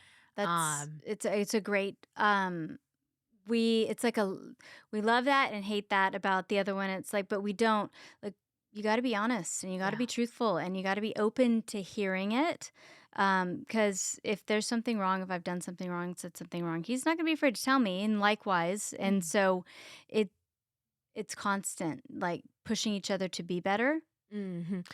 I'm curious to know if this growth you've experienced, this like large growth, has Yeah. has it has it changed your perspective, or even the way you are as a mother with your children? Has it, and Yes. how? Um, yes. So being a mother, you're constantly like, oh, I should have, could have, would have done Mm. something different to make that situation better. But it's kind of like you're constantly learning Mhm. as a mother. But one of the things that I learned actually just this weekend, again, it was must have been a great conference, but um, it that things that you say as a parent to your child because you're trying to help them become the best version of themselves. And so in your eyes, it's constantly, um, while you should do this, you did this wrong, you should do like giving what you feel is like constructive feedback, Mhm. it can be taken from their perspective. It's I'm not good enough for Mm. my mom. I don't do this well enough. I'm not good enough at this. And sometimes I'm one that like I ask for criticism, and which might be kind of a weird character trait, but it's like, okay, you told me I did good, great, but what did I do wrong with it? What can I do different? What can I do better? Because there's always something that you can do different, something you can Mhm. learn, something you can do better.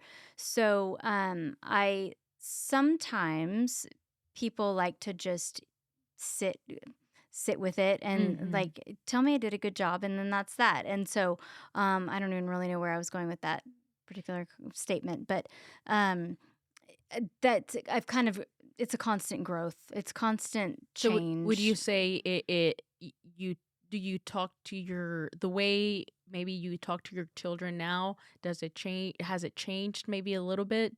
Like in the sense of Yes, because I feel like I'm not that I wasn't supportive before, but I feel like I've become like it's opened my eyes to see how much we love and support them.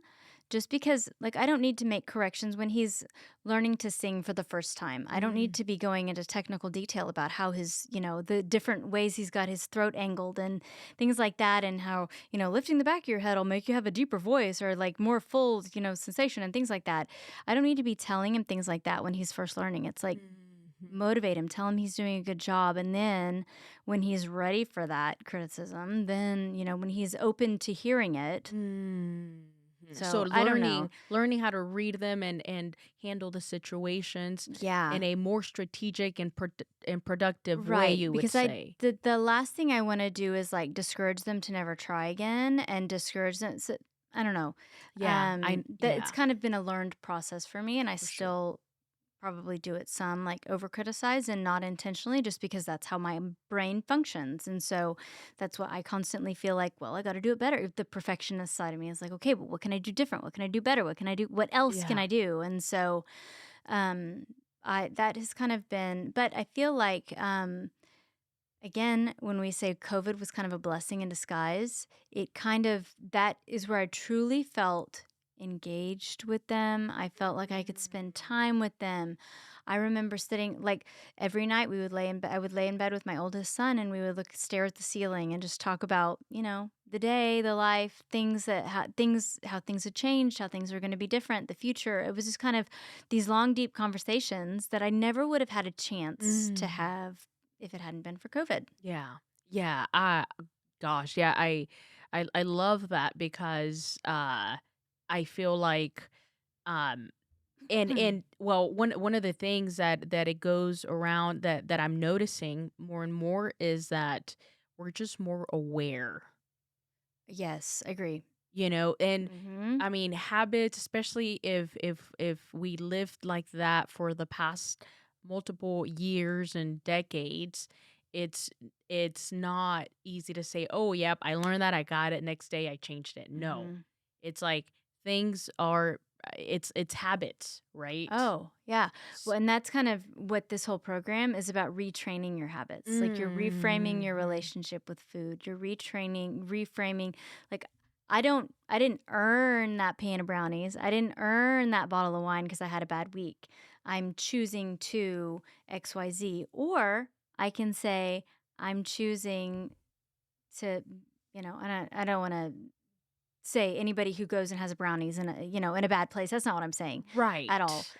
It's But just it's your like, personal lifestyle, yeah, how you personally choose to make your choices right. and that's your growth. Yeah, I'm actually listening, not reading sort of, but listening to Atomic Habits. And it's such a good book. I'm probably not even halfway through, but it's about like putting a positive feeling with these habits that you want to make. And it could be little things like instead of saying I have to do something, saying I get to do something. And it's one word that you're changing. Mhm. And my husband feels like I'm a nut because I'm like, "You're saying it wrong. You've got to make it say this will be and this whatever." And he's like, "You're crazy." But yeah, we can be very honest with each other. But anyway, so but it is things like that because it kind of just I've learned so much, and I've developed. I feel like had so much development in the last 2 years, Mm. in terms of where your mind is, where your mindset is. If your mind is in the wrong place, you're never gonna reach your goal. Like if you're telling yourself you can't, Right. you're not gonna be able to. If you're Yeah. telling yourself you can, it might not take a while, Right. but in your head, you might actually get there, and it makes you act differently. It makes you, um, you behave differently. I agree, and so I think that's why a big thing is like being aware, because even I there's people that I follow, such as like Dr. Joe Dispenza, but Mhm. he talks about how, well, one time he said, I still mess up every day. Mhm. The difference now versus Mhm. then, it's not that I'm better now and I don't make any mistakes. I still do every day. The difference now is that I'm aware and I'm able to Mhm. catch myself. Yeah. And when I do, I just have to take a moment to understand that, and then, you know, change or not do what I used to. But it's not because Yeah. I don't do anything bad anymore. Because I still mess up every day. There's Yeah. situations where, I problems come, especially with, especially someone like him that's very big and is constantly traveling. And so, but he said that was the key. It's not that you don't no longer mess up. It's like I mess up every day, he says, but I'm aware Yeah. and I catch myself. Yeah. They also, you look at those as triggers, Mm. and that, like, if it triggers you, awareness of like what those triggers, then Yes. like getting ahead of it.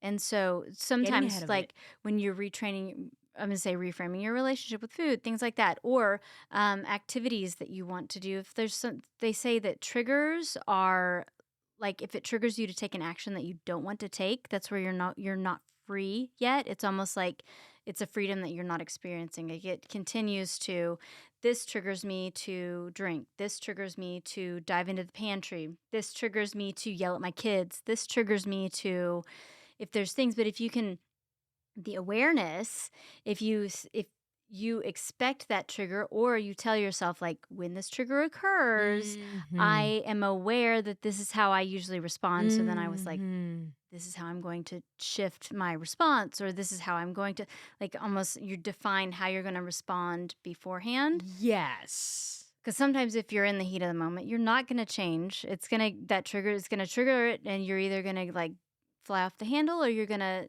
keep yourself composed and react a Yes. certain way. So it's almost learning how it starts with, and you hear it all the time, and well, at least I used to hear it all the time, like it starts with awareness. It starts with awareness. And Yep. but once you really start understanding and catching yourself, Because you're then like, you recognize, yes. yes, I'm aware that this makes me do this. So I Yes. recognize this is a trigger. Yes. I just need a moment. And then you Yes. start figuring out how you're going to handle those moments, right? Yeah. To get the outcome that you want, right? So when I say you are the captain of your own ship, that I believe that, and Yeah. I think it starts there, being aware, like, okay, where's this going to take me? Okay. Before it would take me over here, it would lead into me being a person I didn't want to be, regrets, guilt, this, Right. and I don't want those feelings. Right. Right. I don't want those feelings. So before I get to feeling those feelings, I'm just gonna stop right here Mhm. and cut it out. Die Yeah. it. Make it Yeah. die. Kill it right here. Right. And then choose to take a different path. Choose to take a different path. Yeah. Now there might be a buffer there where you just kind of need that moment to get to that place, but that's Mhm. where the magic is, that awareness. Yeah. And so I even as you're speaking, like I see it, like it's just at the end of the day, it's all these details, it's all these Yeah. stories, Yeah. but it comes back to Yeah. I mean, awareness. awareness. So like intrusive thoughts or anxiety, things like that Yes. is kind of awareness. And I mean, I A used to hundred have percent. like silly things like, "Oh, we're going to the zoo." Oh, the intrusive thoughts that I would just use, like, I would go, "Oh my gosh, we can't go to the zoo because if we do go to the zoo, we might be taking a picture by the lion's den, and then all of a sudden, our son's gonna fall in, and then the lion's gonna go get him, and then all these things, and he's a Mhm. baby, and then he's gone," and, like, ridiculous, but the psychology in my husband was like, "Okay, we have to get ahead of those things," and when you start having those Mm. thoughts, it was, "Okay, is this even possible?" Well, no, but still, like, what if? And he's, you got to stop that. So it's like he kind of helped me sort of work through the whole, and I don't really suffer from that as much anymore. I mean, I still have them sometimes with the anxiety in terms of intrusive thoughts. And I'm sure Mhm. that I don't want to say that I have, that was never diagnosed. And there's different people deal with things with different ways. But Yeah. he was able to help me to say, okay, is this true? Is it possible? Is it not? Be like, okay, this is not even possible, stop thinking about it or something, and somehow change my thoughts, because it wasn't like think about rainbows and lollipops, and then all of a sudden the thoughts will go out of my head, but it was one of those, like, they'll replay and replay and replay and replay, and it's like it gets in your head. And so Mhm. people who don't have anxiety, people who don't have that problem, they don't truly understand. um it's not really something you can control. It's not like we're asking for those. It's not like we're like, "Oh, I'm being dramatic. I'm gonna make sure everybody knows I have all these thoughts," because they're inside you. They're in your head, and it's kind of goes along with the stories that you tell yourself, whether they're true or they're not, and things like that. So, Yes, and, not that this is, like, the ending, but the reason of this podcast is literally, like, it and I thank you for speaking about it and being vulnerable about, your experience and your struggles because there's imagine how many people like Shannon there are out there. yeah, That they're like, I have those feelings because we all do, and at different levels, and that's why I love when you say you have to meet them, right? So, yeah, but there's so many Shannons out there yeah, that they're probably trying to figure out how to get out, or maybe they've given up, but maybe yeah, they get to listen to you or to this podcast or to maybe clips or whatever it is that's out there that will be hmm, going out there and they can relate and say, okay, I can relate to Shannon, right? And not everybody's going to relate because otherwise we would all be the same, right, exactly. That's right? true. So there's going to be a portion of people, a large portion that feel the same way you do and are going through similar struggles and maybe don't know how to get out. Maybe they don't have that Mm. strong support system such as your spouse, Yeah, that he's helped you so much. Your belief has kept you, it sounds like has kept you kind of trusting and keep pushing because your belief knows that there's something on the other side and there's a whole lot of feelings in between, but at the end of the day you keep pushing because you believe in the process. You believe that hmm, God has something out there for you. Not only yeah, that, you're a miracle yourself. So it's like, hey, I'm here for a reason. yeah. I have a purpose. Mhm. And we all do, Yeah, I think so. right? I think we all do. Everybody And has a purpose in life. I think we are all connected, which is why we're able to relate, and not 100% of people relate because we would all be the same, Yeah, right? And so we obviously know that is not true. right. But a portion of it. And so I just want to like acknowledge the fact that, you put yourself out there and your struggles and how you overcame those. And I think that is so important because it's so easy to talk about the success and, oh, look, I lost, you know 40 pounds and that's just it. Nobody Right. talks about the struggle. Right, right. And so the people that need to hear about the struggle so that they can relate and figure out that yes, I can get there too. She went through the same thing. Yeah, And they may need to hear 70 stories like Shannon to finally believe. yeah, So, and you might be one of them, yeah. you know? So I think it's very important to talk about it. And sometimes or most times I would say it's not easy. It's hard No, putting yourself always, out yeah. there because the people that have already reached it, they don't need to know, Right. Like, they already know, like, they have their bigger mountains they're climbing. Like, now you have you've overcame that mountain that seemed probably pretty big when you started when you were doing the research. Is this really work? I need to Right. see more and see if it really works. So you went through the mountain, you you climbed that mountain, and then now you see a bigger mountain, which from what I can see is you want to empower now other leaders. Yeah. To do the same. And so that's so beautiful, Shannon. Oh, I am so like happy to be able to talk to you and like hear your story. I've learned so much from you. And I think it's so beautiful. Seriously. And thank you. even your struggle of keep pushing and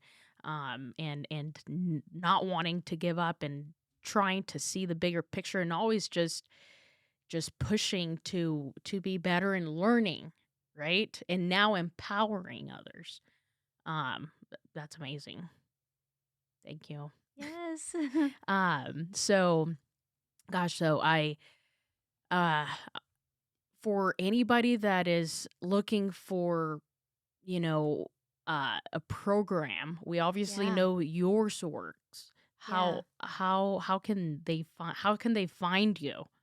I think the best way to find I'm Shannon Bell Denniston on Instagram and on Facebook. I think if they want to connect that way, I have a shortened URL for a form to just kind of start a conversation because sometimes that's where it starts. It doesn't always start with the sign me up. Some people I have to talk to for months and months before they're like, okay, I'm ready to pull the trigger. It can be just, let's start a conversation. Where are you now? Where do you want to go? What Mm. do you want to change? Why do you like what's making you feel that? Like what anything. Yes. And so I like to dig into all of that because then if I'm contending for your why, then I never let you give up. And Mm. that's not to say that people don't still give up, but it's not going to be because of me. Right. So, anyway, Shannon Bell Denniston, and then it's tinyurl.com/hope to health. The number two, hope to health. One Okay. word. We'll put a link Okay. on the episode and That's to every the link form. to the Otherwise, just form. connect with me on Facebook and let's start a conversation on private Sweet. messenger. Awesome. There you go. So for every guest, I end Yeah. the podcast with one final question, Okay. and that is, what is your personal definition of happiness? I want to Oh. change that actually. I'm gonna say joy. What is your personal definition of happiness or joy? My personal definition of happiness. Let's see. That's a very good question. So, for me, if I get to spend time engaged with my family while continuing to help change other people's lives and lift people up, build other leaders around me, including my husband, to help people live their best life possible, Mm. um, then I feel like that's true joy for me. And doing it through God. I believe that's just me, is that I'm doing it. If I continue to trust in and lean to Him into what He has planned for me, then I feel like I'm living my best life. I love it. Thank you for being here again. Yeah. Thank you for And having me. It's been great to reconnect and uh, after agreed. so many years. Yes, agreed. All right. Goodbye, everyone. See you next Right. time.